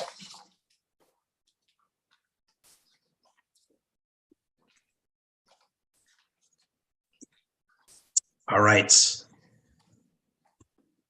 That concludes that hearing. And as you know, the decision of the Planning Commission was to grant that request with additional conditions. The appeals process now is for the Board of Commissioners. And so the notice of this decision will be mailed Thursday, August 3rd, 2023 to the parties. The appeal period is 15 days from the date of mailing and will expire at 4 p.m. on Friday, August 2023. That is under ORS 197.830. If no appeal is filed, then the decision of the Planning Commission in this matter shall be final. With that, I am going to entertain from the commission a motion to adjourn that first hearing. Yeah, we have to go into. Second.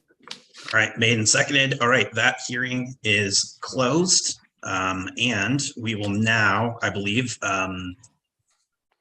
head right on into the second hearing. So, I'm sorry, Marcus, can I get the names of the first and second? The first was Commissioner Ashley and the second was Commissioner Hargrave. Thank you. all right, with that, we are going to open the second hearing. The second public hearing is now open for the purpose of the Planning Commission's consideration for the land use application of a scenic area review for a replot of the Prince Heights subdivision of existing subdivision lots within the Columbia Crest Addition subdivision to make them more conforming with current zoning requirements. Those are 66 lots replotted to 6 lots. Vacation of unused right-of-way and easements plus dedication and construction of 1 cul-de-sac right-of-way, which is Cavern Way Road, with necessary lot preparation and utilities, and to ensure that a portion of the existing Sandstone Way Road is centered within the right-of-way. This portion was constructed outside of the right-of-way in the original development. The subject property is located 0.35 miles southwest of West 10th Street on the immediate west and north side of Cherry Heights Road, situated on the south side of Hermit's Way, approximately 0.14 miles northwest of the city of the Dalles, which is more specifically described as a series of tax lots here. And those include 5 separate tax lots, which should be in our packets and on our agenda. So I won't list all of those numbers off of the tax lots unless staff thinks that's necessary. This is in an RR, which is a rural residential zone, GMA and SMA, GMA R-5. The criteria for approval of the land use decision includes the following chapters within the National Scenic Area Land Use and Development Ordinance for Wasco County, which is the NSA Ludo. Chapter 2, which is the Development Approval Procedures, Section 2.050, Wasco County Application Authority. Chapter 3, Basic Provisions, Section 3.160, RR Rural Residential Zone, GMA and SMA. Chapter 4, Supplemental Provisions, Section 4.040, Off-Street Parking. Chapter 11, Fire Safety Standards, and Chapter 14, Scenic Area Review, Chapter 21, Land Divisions, and Chapter 23, Sign Provisions. This proposed development must comply with the applicable provisions contained in the management plan for the Columbia River Gorge National Scenic Area. Generally, unless otherwise noted, if a request is found to be consistent with the NSA Ludo, it is considered consistent with the management plan. All right, at this time, I'm going to recognize the parties. Anyone can speak for or against the proposal today. Automatic standing, as in the previous hearing, automatic standing is provided to the following parties: the applicant and all owners or contract purchasers of record as shown in the files of the Wasco County Assessor's Office of the property which is the subject of the application.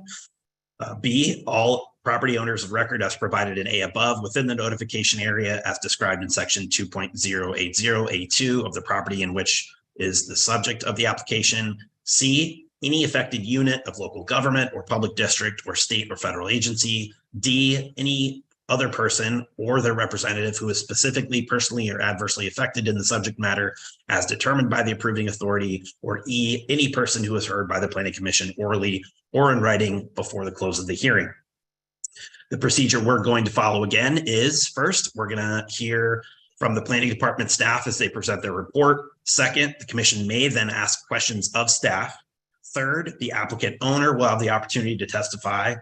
Fourth, the commission will then call upon anyone who wishes to testify in favor of or in opposition to the proposed use. Fifth, the applicant owner will then have the opportunity to rebut. Sixth, once there's no further testimony from parties, the commission may ask further questions of staff and will then decide if it is appropriate to close the public hearing. And seventh, once the hearing is closed, the commission may ask questions, deliberate, and then vote on a decision. Again, we are adhering to the rules of evidence in this public hearing. The rules of evidence are as follows. First, no person shall present irrelevant, immaterial, or unduly repetitious testimony or evidence. If you've submitted written comments, please don't restate them in the oral testimony unless you have additional or further information to add. Second, evidence received shall be of a quality that reasonable persons rely upon in the conduct of their daily affairs. Third, testimony and evidence must be directed towards the criteria applicable to the subject hearing. And fourth, failure to raise an issue accompanied by statements or evidence sufficient to afford the commission and parties an opportunity to respond to the issue precludes further appeal based on that issue. Additionally, any party of record may request that the record remain open for at least 7 days prior to the conclusion of the initial evidentiary hearing.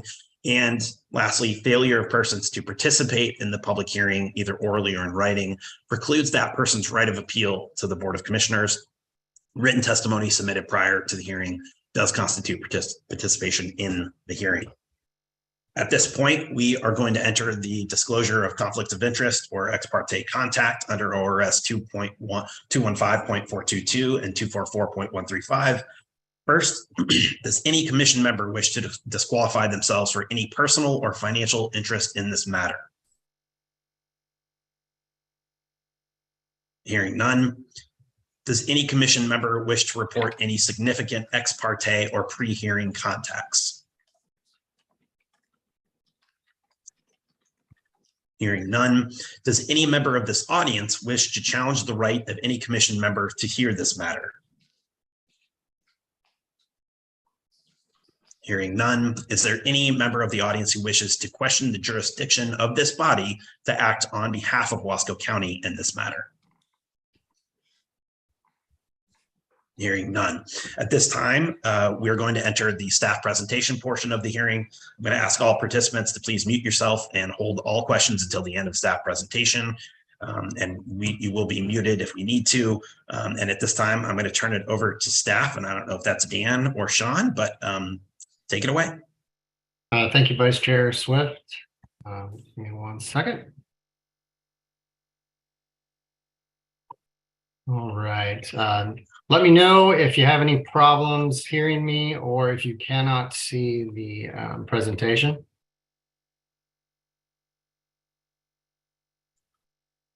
Okay. Good afternoon, everyone. Thank you for attending the hearing.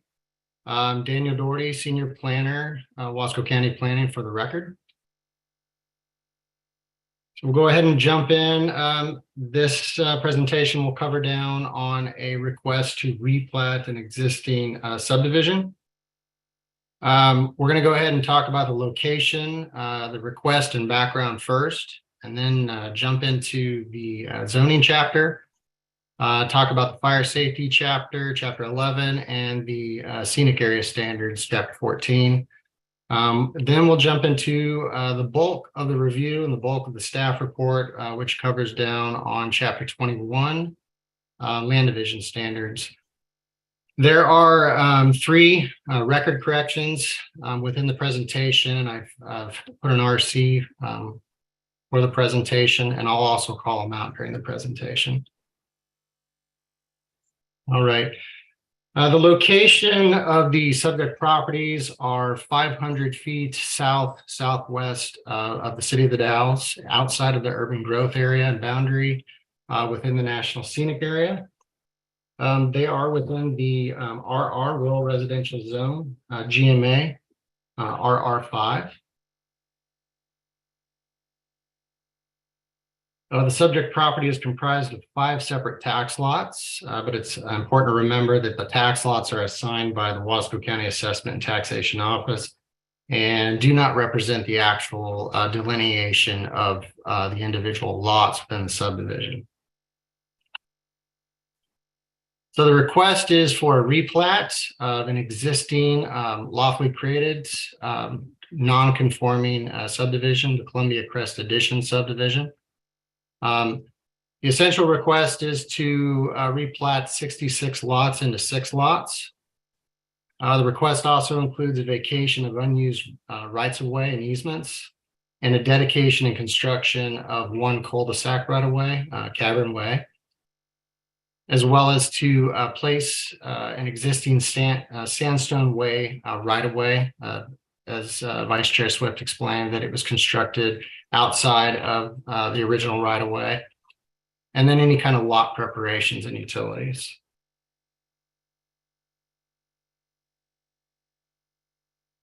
So the Columbia Crest Addition subdivision was duly recorded in 1953 as provided by this plat. It predates Oregon statewide land use planning and land use and planning goals, as well as the National Scenic Area Act. And based on the fact that it was signed and duly recorded, there's no indication that the subdivision did not meet the 1953 Ordinance Number 3 subdivision regulations of Wasco County at the time. We also have no indication that any one of the individual lots has actually been vacated.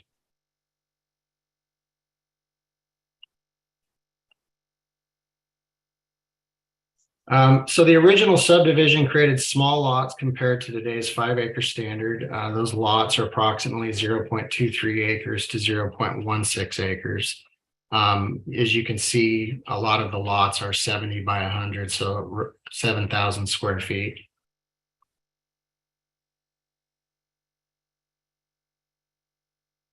As seen from this 2023 aerial image, only portions of the existing lots and infrastructure have been purchased and actually built for residential use.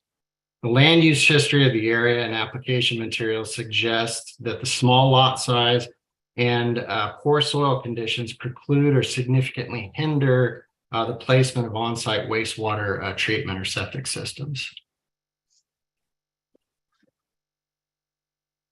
So the core of the proposal, again, highlighted in red, is to replat 6 lots from the existing 66 lots.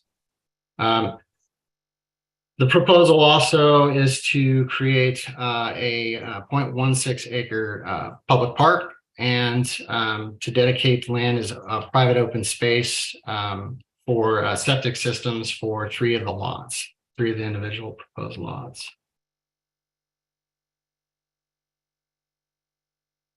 You can also see that an existing portion of Sandstone Way, Cavern Way, and Granite Way are proposed to be vacated.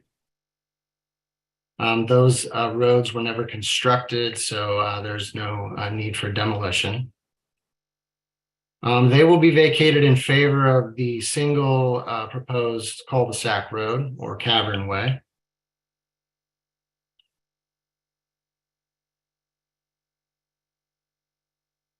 Oops. And then finally, there's proposed additional right-of-way dedication for Sandstone Way.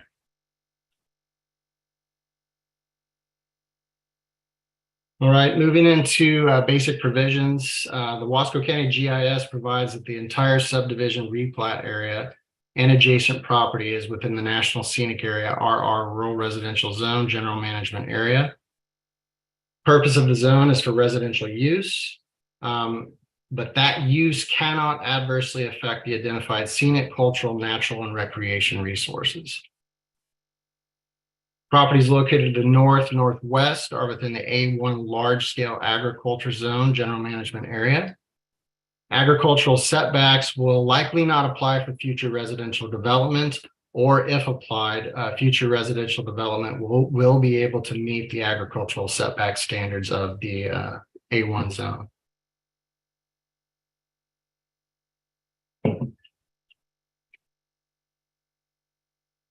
Current zoning standards provide that the minimum parcel size is 5 acres and at least 300 feet in width.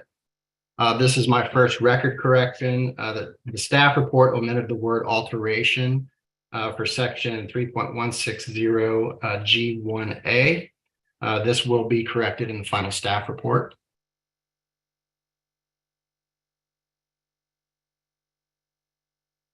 So Friends of the Columbia Gorge provided the following comment on July 20th, 2023. The comment pertains to the RR5 zone's minimum size and width standards. To summarize, the comment asserts that the proposed lot size alteration is not meeting the minimum zone size and width and should be denied as proposed.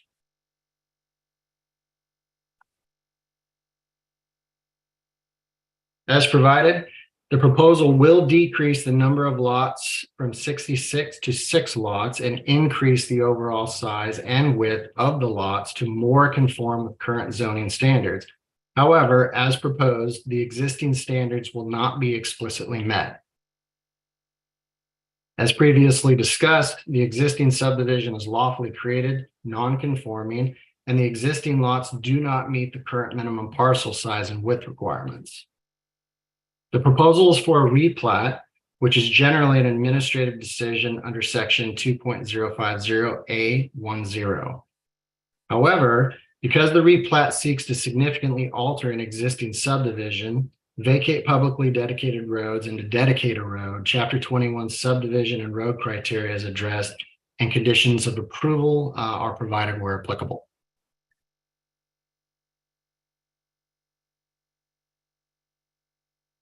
Lawfully created, currently conforming units of land must meet the existing standards for creation and alteration.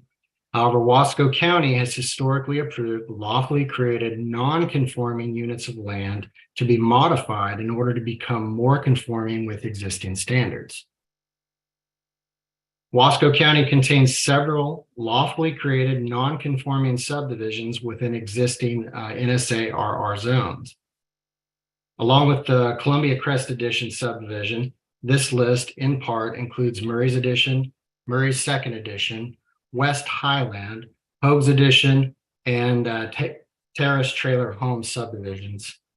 These duly recorded subdivisions are legal non-conforming and are within the National Scenic Area.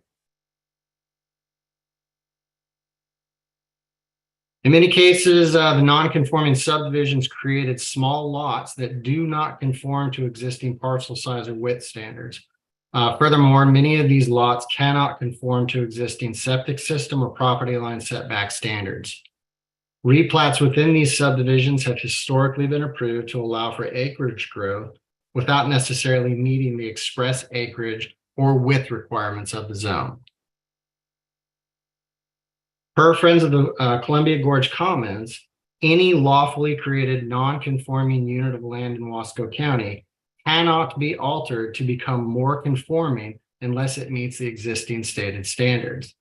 If this is the case, then many lawfully created non-conforming lots will likely not have a land alteration remedy that can effectuate residential use because the creation and or alteration of the lot cannot meet existing size and width standards. In addition, other units of land in agriculture or forest zones will be precluded from growing in size unless they can explicitly meet the minimum size requirements of the zone. Given the additional analysis within this presentation that was not delivered in the staff report, I'd like to add a second record correction. On page PC 1-177 of Planning Commission packet, staff found that the request complies with the property size standards under subsection 3.160 G1. This was an error. Based on the findings within the staff report and this presentation, staff finds that the proposal to alter 66 lots to 6 lots within a lawfully created non-conforming subdivision meets the intended residential purpose of the land use designation and zone, and further finds that subsection 3.160G1A is not strictly applicable to this request, and that the current proposed enlarged lot sizes should be allowed with conditions. Other basic provisions of the rural residential zone are addressed in the attachment D staff report within the Planning Commission packet on pages PC 1-175 through PC 1-180, where the proposal with record corrections is found to comply with the RR5 zone's provisions allowing for accessory structures, construction, reconstruction, or modification of roads, and land divisions and replats. The proposal is also found to comply with the underlying zone's other property development standards. So moving to fire safety.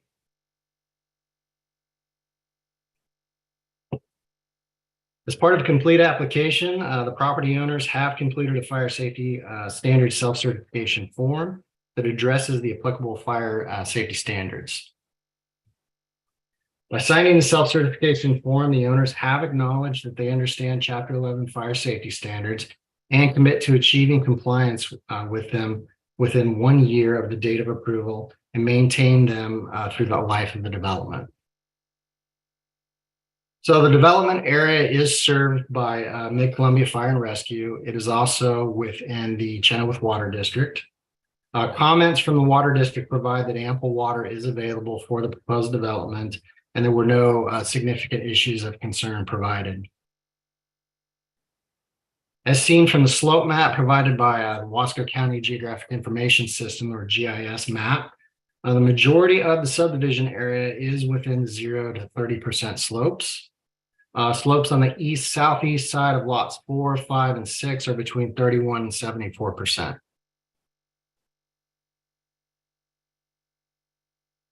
Now, this is a kind of a development pocket map that was submitted with the application.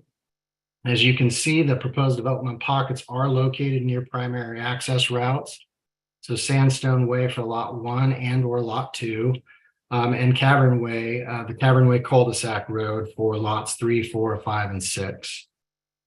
The development pockets take into consideration minimum property line setbacks, 50-foot fire field breaks, and avoidance of steep slopes in excess of 30%. Fire safety is further addressed in Chapter 21, and additional fire mitigation and access conditions of approval are recommended.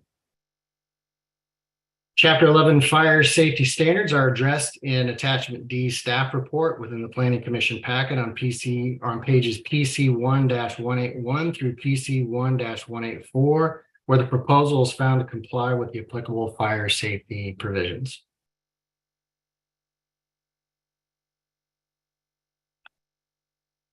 Moving on to the scenic area standards.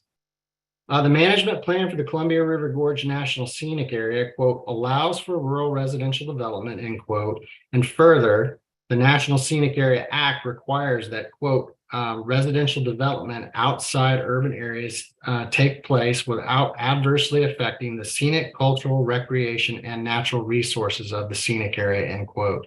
And those quotes are taken from page 226 of the management plan and section 6D8 of the Act. Staff provided public notice to the applicable Indian tribes, the Gorge Commission, the United States Forest Service, and other applicable agencies. Staff received no substantive comments pertaining to the request regarding scenic, recreation, and natural resources. On June 1st, 2023, staff received the Cultural Resources Survey determination from Chris Donnermeyer, Heritage Program Resource Program Manager, Columbia River Gorge National Scenic Area, where he found that a reconnaissance survey and historic survey are not required to be completed for the subject property.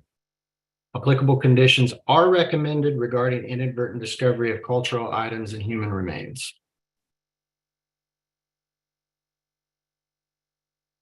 Moving to key viewing areas.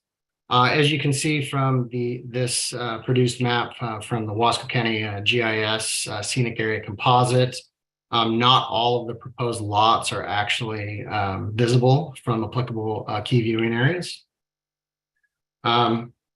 It appears, at least from this map, that only lots 2, 5, and 6 are visible. Building pockets are identified in the application, which take into consideration visibility from KVAs, or key viewing areas, and natural topography and preservation to the greatest extent that it affords subdivision lot approval. There's no indication that future development will break the skyline or not be able to meet applicable scenic area standards or not be able to achieve visual subordinates. All future development may be subject to scenic area criteria. So Chapter 14 Scenic Area Review Standards are addressed in Attachment D staff report within the Planning Commission packet on pages PC 1-184 through PC 1-204, where with recommended conditions, the proposal is found to comply with the applicable scenic area review provisions.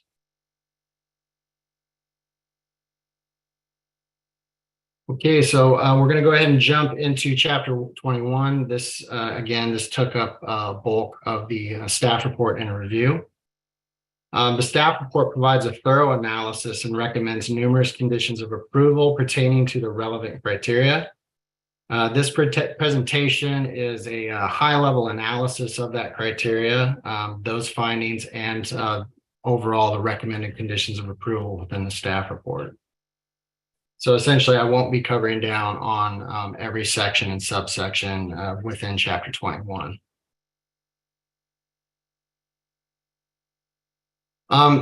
Existing streets, subsection 21030L provides that whenever existing streets adjacent to or within a tract are of an adequate width, additional right-of-way can be required.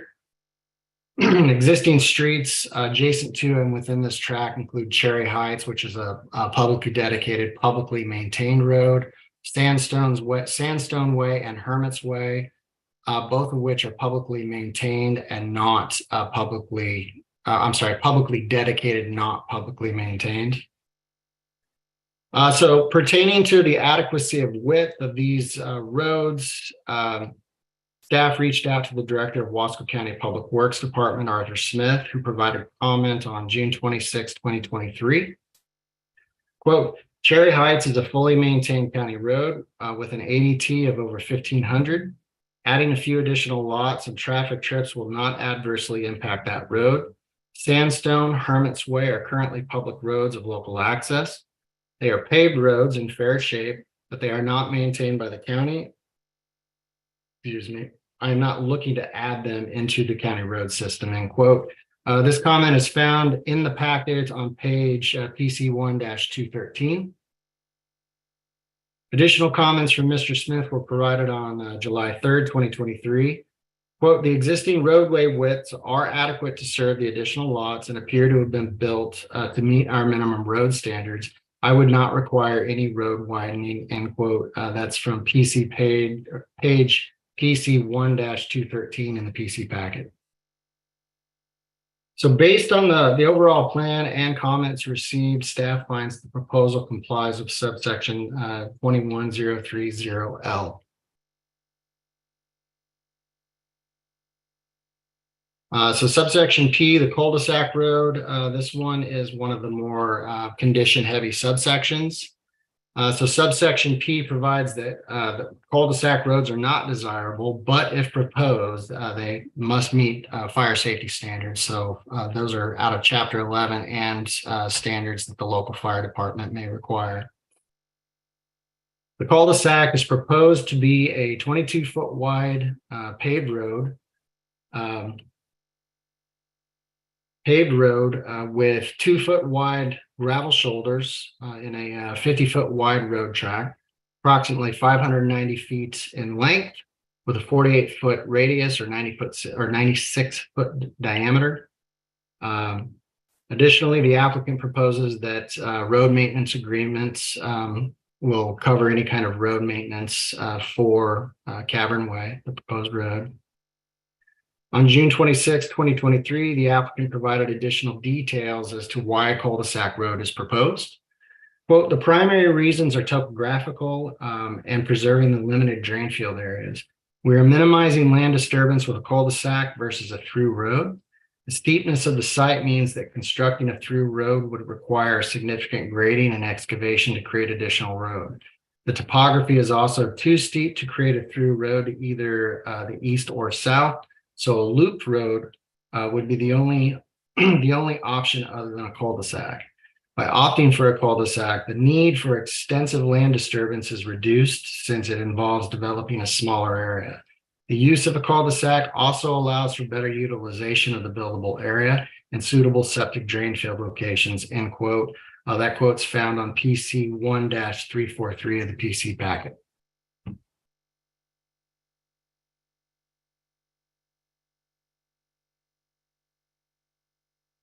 All right, so concerning applicable state fire laws, Mid-Columbia Fire and Rescue Division Chief Jay Wood provided comment on June 28th, 2023. Chief Woods summarized state law, which provides a nexus for the multiple fire safety related recommended conditions of approval for the proposed cul-de-sac. So this slide really provides just an abridged version of those numerous conditions within the staff report.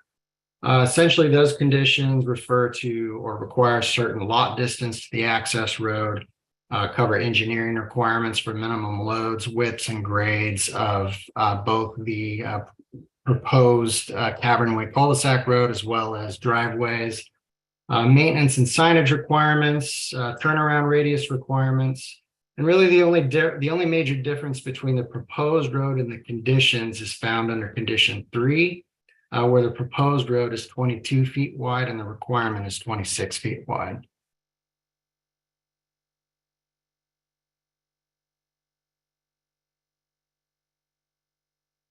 Again, this slide is an abridged version of those various conditions concerning water supply that Chief Woods provided.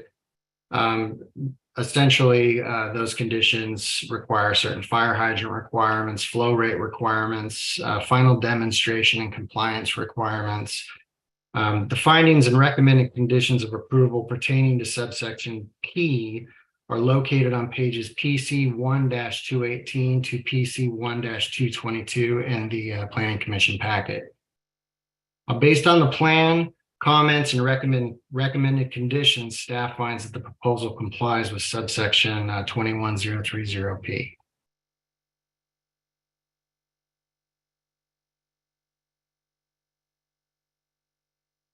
The 21030V pertains to environmental hazards, and I wanted to cover down on this subsection due to the record indicating soil and sanitary waste disposal system issues.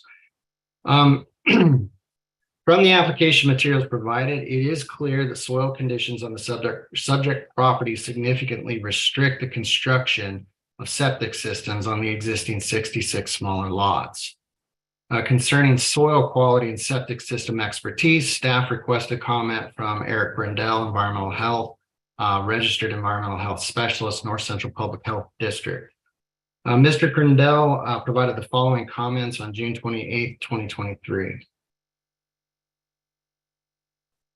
Quote, from my standpoint, working with small lots, Murray's Addition, Sportsman's Park, Pine Hollow, is a major challenge once they've been developed because finding a suitable replacement site can be limited. This replat has had several environmental specialists provide insight into the proposed development, in which I cannot see anything that would keep this from moving forward as long as it's designed and installed properly or appropriately, end quote.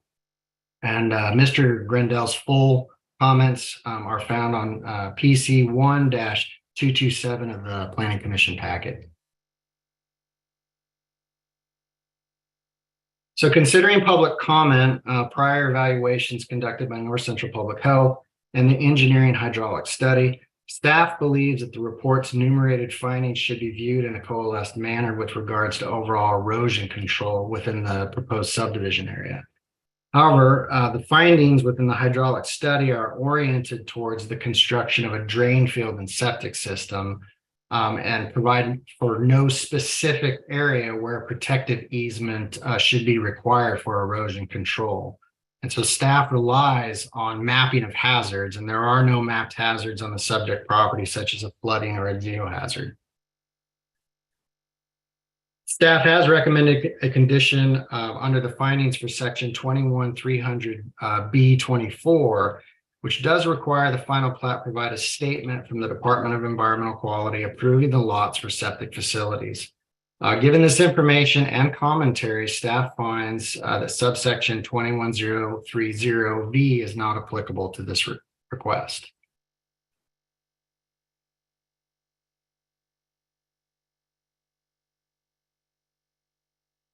So subsections 21310C through D provide criteria that require the subdivider to either construct all proposed improvements prior to final subdivision and public road dedication, or provide a performance bond to the county for those improvements. Staff has recommended multiple conditions addressing these criteria. In brief, the conditions require that prior to final subdivision plat approval and public road dedication, the applicant shall either install the improvements required by the preliminary plan, or shall execute and file with the county governing body an agreement specifying the period within which required improvements and repairs will be completed. The agreement may provide that if work is not completed within the period specified, the county may complete the work and recover the full cost and expense thereof from the applicant. The full cost being recovered from the performance bond. Staff findings and recommended conditions of approval in full for these criteria are provided on pages PC 1-247 to PC 1-249 of the Planning Commission packet.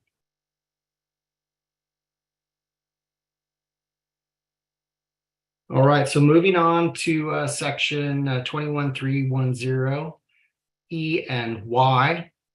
This addresses public space allocation. Public space allocation is also addressed in subsection 21030Y, public open space. These criteria require the subdivider either allocate park space or pay to the county a sum to be held for the acquisition and development of parks, playgrounds, and recreation areas.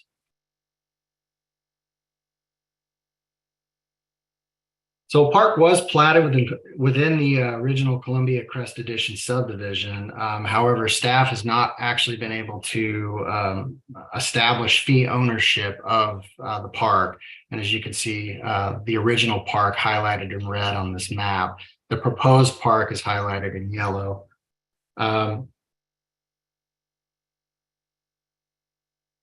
It appears actually that perhaps the original plat failed to actually properly dedicate the park to the public or to the county.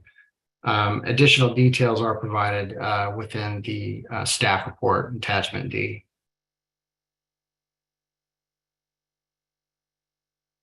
So public comment was provided by the director of the Northern Wasco County Parks and Recreation District, Wasco County Assessor, and the Wasco County Administrator. All three comments encouraged the recreational fund under subsection 21310F. In consideration of the fact that fee ownership of the existing platted park has not been properly established and that public comment did not support the addition of more parkland, staff does not recommend public open park space be required for this subdivision replat. Staff instead recommends a condition of approval requiring the subdivider pay to the county a sum equal to 6 2/3% of the assessed value of the land area exclusive of streets within the subdivision. Staff findings and recommended conditions of approval for these criteria are provided on pages PC 1-249 to PC 1-252 in the Planning Commission packet.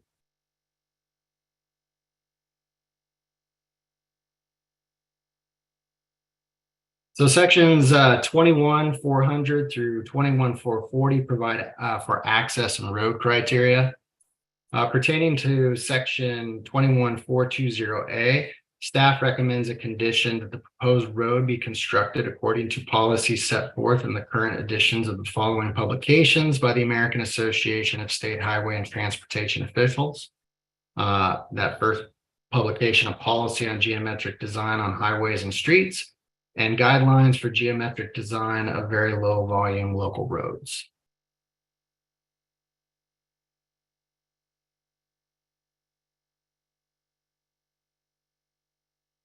Okay, so the proposed road must conform to the rural public roadway standards as highlighted in red within the presentation. I want to provide for my third record correction.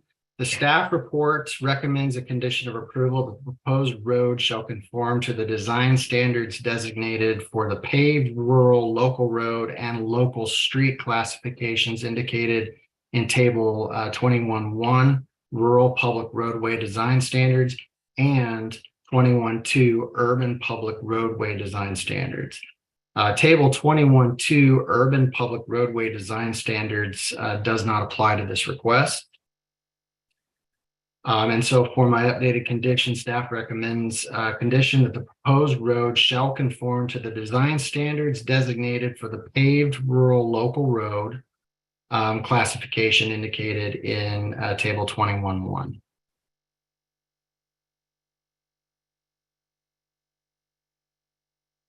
So chapter 21 land division standards and chapter 23 sign provision standards are addressed in attachment D staff report within the planning commission packet on pages PC 1-204 through PC 1-282. Where with record corrections and amended recommended conditions, the proposal is found to comply with the applicable provisions of the chapter. And with that, staff recommends approval of the request with amended findings and conditions. And I do open it up for questions.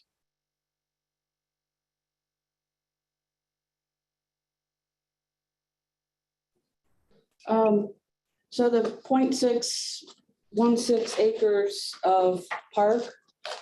So if we do the fee in lieu of, is that little sliver going to get absorbed into lot 1? That would be up to the subdivider, but I would imagine so, Commissioner. Yeah, I wouldn't think we'd want a lot hanging out there with no frontage or access. It's a lot, landlocked lot.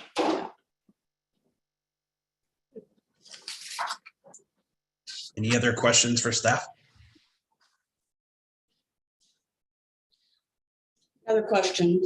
One of the, we're talking about replacement area that the park that's going to be owned by the homeowners association, the tract, I should say, for private park.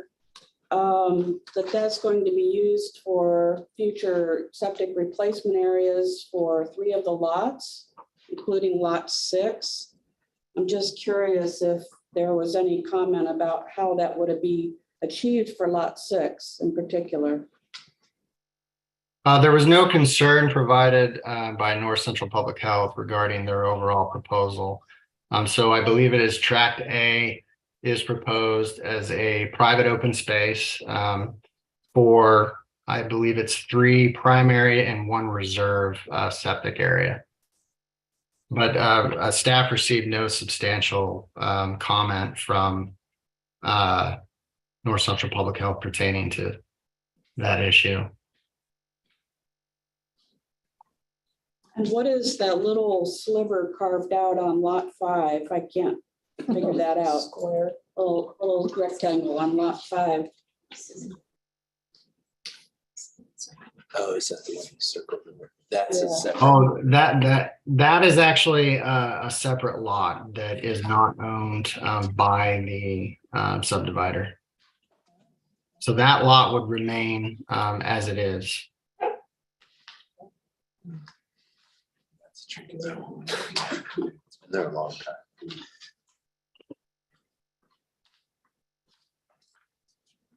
All right. Any other questions? Okay.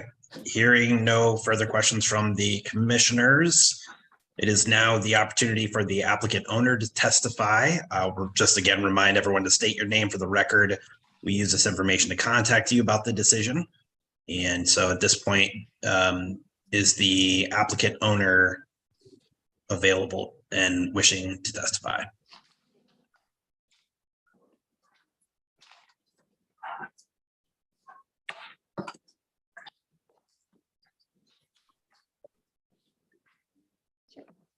My name is Elizabeth Betts. I'm the applicant on it and the representative of the owner. I'm a civil engineer with Klein and Associates at 1411 13th Street in Hood River. And I'll also be the project engineer for this proposed replat subdivision. I think Daniel covered a lot of it like really thoroughly. So I just have a few things I wanted to touch on just to clarify, make sure that everybody understands them and that it's all clear. So one question we had heard was about Road D. That's the road that's down there by that little notch that you were asking about on Lot 5. It's not being developed with this project. It's existing right away that's just, it's there, but it's not proposed for access to these lots. They'll all be accessed off of Cavern and Sandstone. The park, it sounds like from reading the staff report that the preference is the fee in lieu and the owner is open to that and agreed that that sounds like a plan since there is no owner for the public park next door. Your question about whether it would be absorbed by Lot 1, it's yes, it would be part of Lot 1. The septic, as far as being in Tract A, that will be in easements. So each lot will have easements on Tract A for their septic area. It's all been staked out. We had, as Daniel talked about, we had multiple experts go out there who just designed septic systems. And they've done test pits to check the soil. They've done staking of the drain fields to make sure that we have sufficient space and laid it out. And then we surveyed those drain fields and provide easements on where those will be. For Lot 6 and probably Lot 3, they'll be pumping to those. So, and these are low pressure systems anyway, because of the, it gets a pressure distribution on the drain field rather than like a gravity distribution. It just drops where it lands first. Pressure distribution is more like a drip hose. So it will disperse it throughout the hose. Is a much better distribution on the water. The road and easement dedication and vacation, we agree that needs to happen concurrently. Basically, when this gets platted, the vacation also has to happen of those old unused right-of-ways and easements. It sounds like the county public works would like a fresh vacation application from us at that point, which we're completely fine with doing that.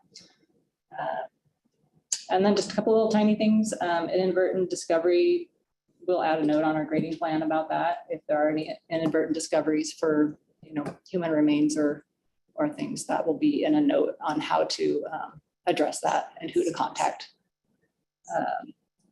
And then erosion control, we will have a erosion control plan along with our grading plan. I think that's probably, I think that's pretty much it. I mean, basically we are proposing this replat subdivision to adhere to the regulations that are in section 21.200 of the Wasco County Ludo, the NSA Ludo, which allows a replat to achieve greater conformity in lot size. And that's exactly what we're trying to do with this, is take 66 lots and make them much closer to what they should be. All right, thank you for that. Do any of the commissioners have questions of the representative? One question, since these are large lot sizes, will minimal agriculture, i.e. horses, chickens, that type be allowed within? Whatever's allowed in the zoning could be potentially allowed on those lots. There will be a CCNRs for this, which covers maintenance and everything of that. So I don't know what the owner plans to do as far as CCNRs, because those can exclude animals if they choose to, but I don't know what plan right now.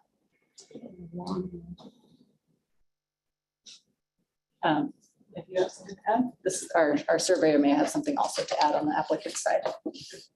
Unless anybody has any more questions for me. No other questions? Okay, thank you very much.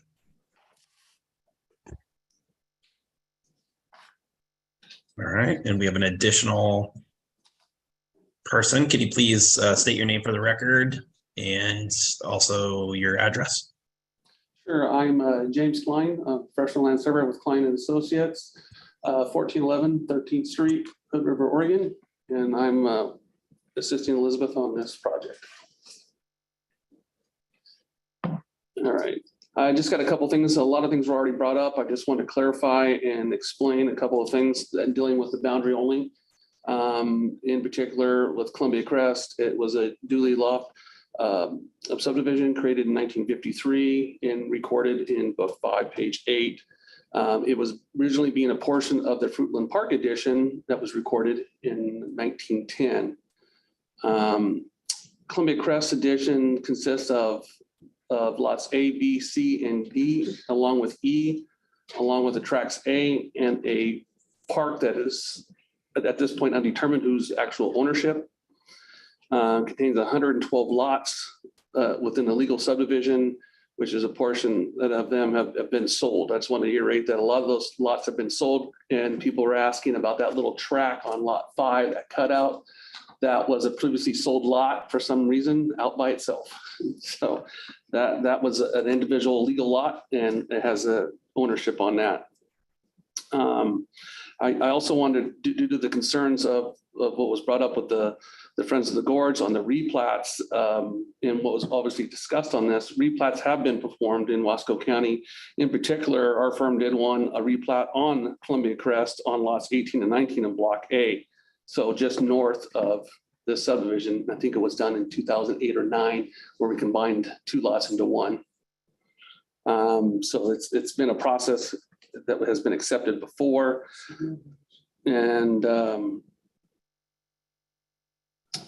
And as far as the KVAs, we did do KVA studies on that, located that, and it was pretty much shown what was shown on the GIS system, along with that little portion, which was onto lots, proposed lots 6, 5, and 4, I believe. And that study has been outlined in one of our exhibits that we've permitted in the packet. Just wanted to make that clarification. Other than that, I don't have much to say about the boundary, except it's legally created a lot, and we're making 66 lots bigger into 6. Okay, commissioners, any questions?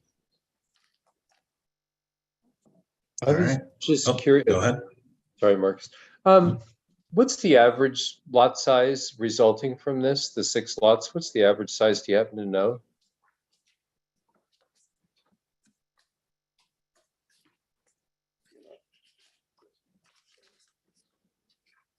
Page is that, Vicki? Page 1. Page 151. 151. 151. So the average would be about 2.5, Yeah. 3. Yeah. 3 acres. I can't do math in my head, I'm Yeah. sorry. Oh, that's just ballpark. Okay, thanks. Okay. Not hearing any other questions, we're going to go ahead and move on to the audience participation part of the agenda. This is the opportunity for individuals. We're going to start with are there any individuals or members of the audience who wish to speak in favor of the proposal? Now is your chance to do so.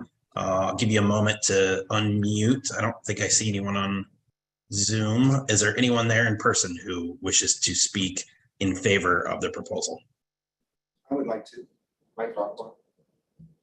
So if you can state your name and address for the record. As before, my name is Mike Rockwell. My address is 112 Riverview Drive, Lyle, Washington. I've been involved with this property, I think, about 20 years through 4 different ownerships, from Carl Johnson to his daughter Karen Hedges, and then Louis K. Mahler, and then these guys. And I must say that they've all taken steps to go down the path, but I'm completely impressed with the package that has been created here and the professionalism of it. And I think it's going to be a real boon to the county and to the city to have this quality of development outside of town. It's going to be good for the neighborhood. The lots themselves, they're smaller than the zoning. If you look at the lots that are created above, they dwarf those in size, and I think that the properties will be good tax base for the county and provide monies for services that the county really needs. So I think it's a really, really good proposal, well thought out, not just fly by the night sort of thing that may have seen from the past people who just kind of wanted to get in and get out, but with no real visual conception of how to go down the path. So I'm proud of these guys.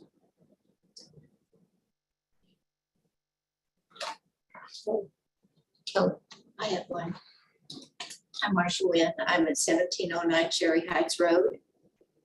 And on that lower road, I came here as concerned that they would be pushing that through, which would take out half the landscape on my place. And I was pleased to see they weren't going to do that. And I'm for the proposal. I think it'd be lovely to have it up there. I just want to maintain my little space. That's why.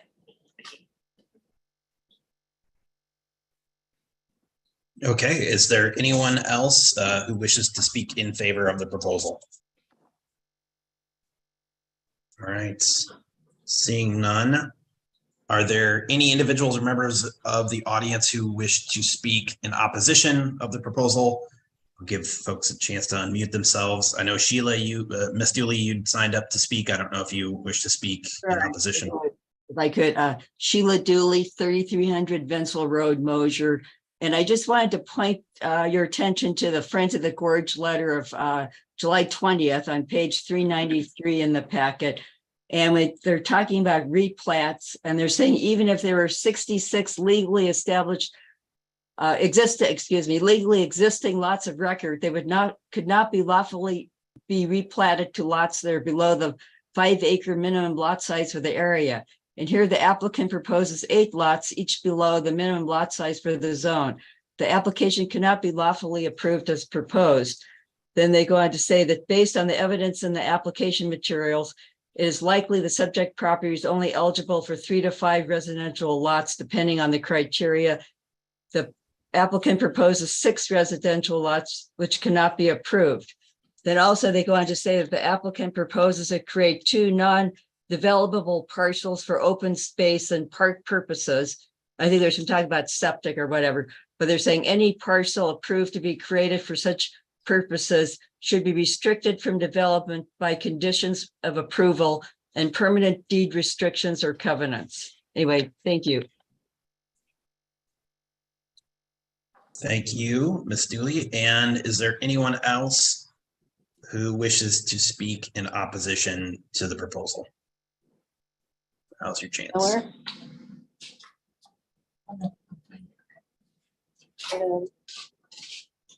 Mr. and Mrs. Heitkamper? We're just watching. Just watching, okay. And Mr. Wolford? No comment. No. Oh, sorry. Not Okay. in the room, Vice Chair. All right. Thank you very much.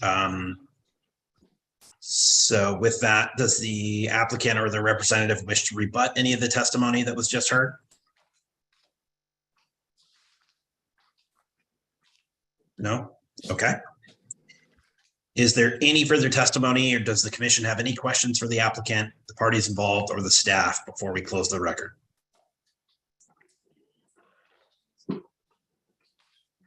Vice Chair, can I? It's up to the Vice Chair if they want to allow people to ask questions. Can I make one comment before? I just want to make sure that participants have actually signed in because I'll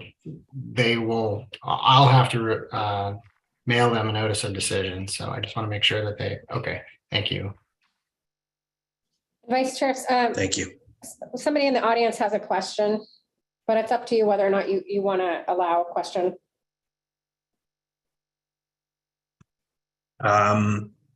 Yes, let's allow a question. If it's found that there are easements on our property that are on Hermit's Way, is that as an easement issue in between the developer and us personally? Could you repeat the question? I couldn't really hear it. So in summary, Commissioner, she was asking if there's an easement needed related to Hermit's Way, if that would be between existing property owners and potential property owners. Thank you.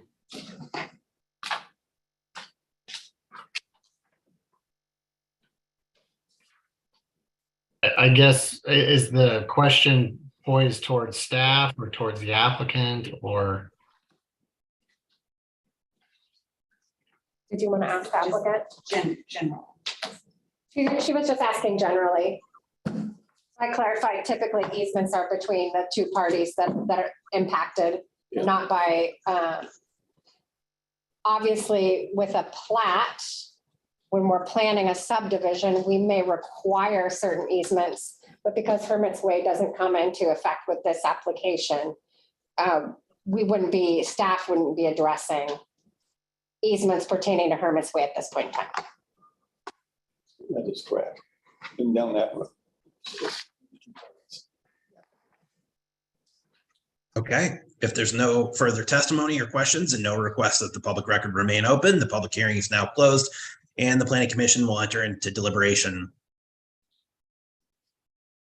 All right, at this point, Planning Commission only. If you have any questions, clarifying questions of staff and the applicant, of course, no new information may be added unless the hearing is continued and a specific request is made to staff to obtain additional information for the Planning Commission's consideration. At this time, are there any questions of the commissioners for the applicant or staff? I have a question. Yes, Mr. McIntyre.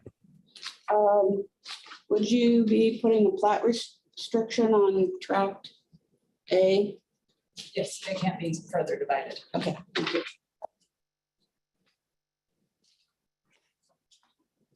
Okay, any further questions? Oh. But it can't be developed. It can't be developed, it can't be divided. Thank you. It's only for open space. Thank you.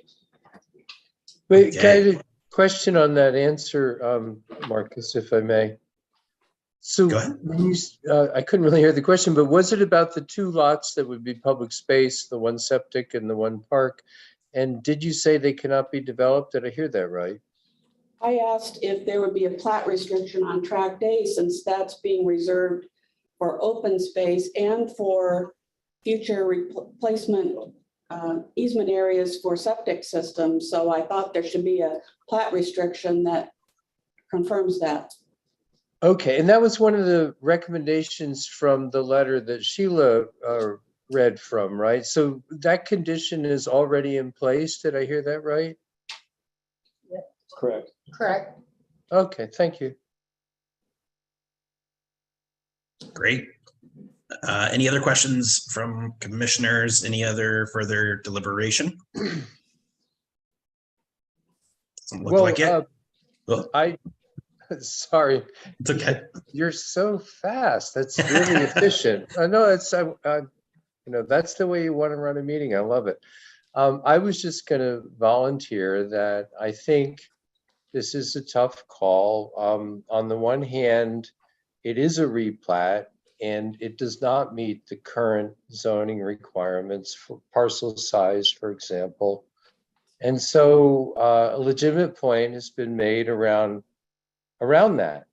On the other hand, from the county's point of view, and having lived here for 35 years and intending to live here forever, it's a very good thing to take a subdivision from 66 lots to 6 in that area. I mean, not maybe in general, but in that area, that is moving in the right direction toward meeting the zoning requirements and makes it much more viable for good infrastructure like septic. So it's a tough call, but to me, it's a substantial move in the right direction.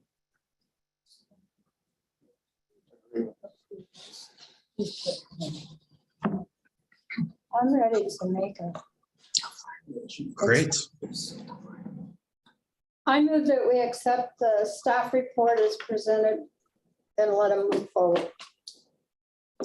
And what I think I hear you saying is that you are moving to approve the request with staff recommended conditions of approval. Correct. I second. All right, we have Commissioner Ashley has moved and Commissioner Davis has seconded to approve the request with staff recommended conditions of approval. I will just say all those in favor say aye. Aye. Aye. Aye. All those opposed? Motion carries. Great job, Daniel. All right. That's the hearing, Vice Chair. That is the conclusion. And as we know, that was approved. It's the decision of the Planning Commission. Appeal process of the Board of Commissioners. The decision will be made, will be mailed Thursday, August 3rd, 2023. The appeal period is 15 days from the day of the mailing and will expire at 4 p.m. on Friday, August 18th, 2023. If no appeal is filed, the decision of the Planning Commission in this matter is final. And at this moment, I will take a motion to adjourn. What do you want? Do you want me to talk about other business? Yes, please. Fast, Kelly. Yes. You got to be fast here. So I will be fast. I know planners are known for being loquacious and verbose, but I'll try to be really fast. So obviously we're full staff now, hooray, hooray. And we've got a great team. The Ludo update got put on hold, as you know, because we were waiting for all sorts of things to go through the legislative session. We did get some movement on some of those issues, particularly housing, but we're going to take a little bit extra time. So we'll start the public involvement process related to housing and the Ludo update sometime next year. What we will proceed with likely in May, June next year is the adoption of overlay zone 1, which is our floodplain map, and overlay zone 2, which is our geological hazard map. So that's what we're going to be doing next year. The following year is when we'll move through the housing code amendments. The FEMA floodplain meetings with the community went really well. We actually had some success stories down in Wamak where FEMA was actually able to offer some pretty critical assistance to some homeowners. And we really didn't, we haven't to date received any comments. So we are moving through that 90-day appeal period, but really haven't received anything substantive from the public. So it's been quiet. Other kind of information, obviously, we're busy, keeping out of trouble. And I mentioned that Alice Cannon, our new long-range special projects planner, is working on an update to the National Scenic Area Land Use and Development Ordinance, specifically to address some of those issues that came up during the Gorge 2020 update, but also to make some scrivener's errors, and in particular, to make sure that we can go in front of a hearings officer for these types of cases you heard tonight, rather than having to have you folks all come down to hear land use cases. So in summary, I know a couple of you have other things to do. I'm happy to answer any questions that you have right now. Otherwise, always can email me, stop by, and have a chat. I have a couple of questions. Okay, one is that when do you think, when are you going to be utilizing the commissioners again? I mean, we've really slowed down. I mean, it's been what, 9 months since we've gone. We've sort of kind of rusty at doing some of this stuff. The question is that are we going to try to get together for other purposes or other things, or is this going to be a norm that maybe once every 6 months we might be able to get together? Our goal is to make it the norm that it's every 6 months. So just with legislative updates. Obviously, for the National Scenic Area Ordinance update, you'll be meeting sometime next year. We're trying to do that on a accelerated schedule. And then for the floodplain and the geological hazards updates, you'll be meeting next year. So as far as it stands, we know of 2 meetings next year, but I don't know of anything, Daniel, and you can confirm anything in the hopper for this year. national scenic area related quasi judicial But hearings. how about anything even that requires us to meet the next 6 months, the rest of the year? Do we even see anything? Not unless you want to. Okay, so we have to have a. If you guys want to meet, Well, just say hi and officer took our jobs. Yes, that's right. And how's that working out? we've only had a code compliance case go before a hearings officer, but she's fantastic. She has got 30 years experience. She works at a Lane Council of Governments, so it's a very competitive government pricing, and she's fantastic. I can't say enough good things about her. So I think for all of our benefits, it's really the best path forward. Right. Takes the pressure off you guys. I do have maybe something that's not on this meeting, but it has to do with the first process, the first thing that we voted on. Yeah. So I really want to talk to you about that a little bit. Okay, sure. We can do that once we're done. We're done here, then we can chat about that. Anything else from any of the commissioners on the phone? No, I just want to thank thanks staff for the amazing work that you all do day in and day out. Thank you. And I want to say, Vice Chair, you did a fantastic job, and obviously you're next on the hopper for chair, and you already have some practice experience. There we go. There we go. Tonight, filling in for Chair Willis. We didn't even need to make you sweat or give you any training. I thank you so much from the bottom of my heart for jumping in tonight. No problem. My pleasure. And with that, I think we're good to close. Thank you, everybody. Good to see you. Adjourned. Thank you.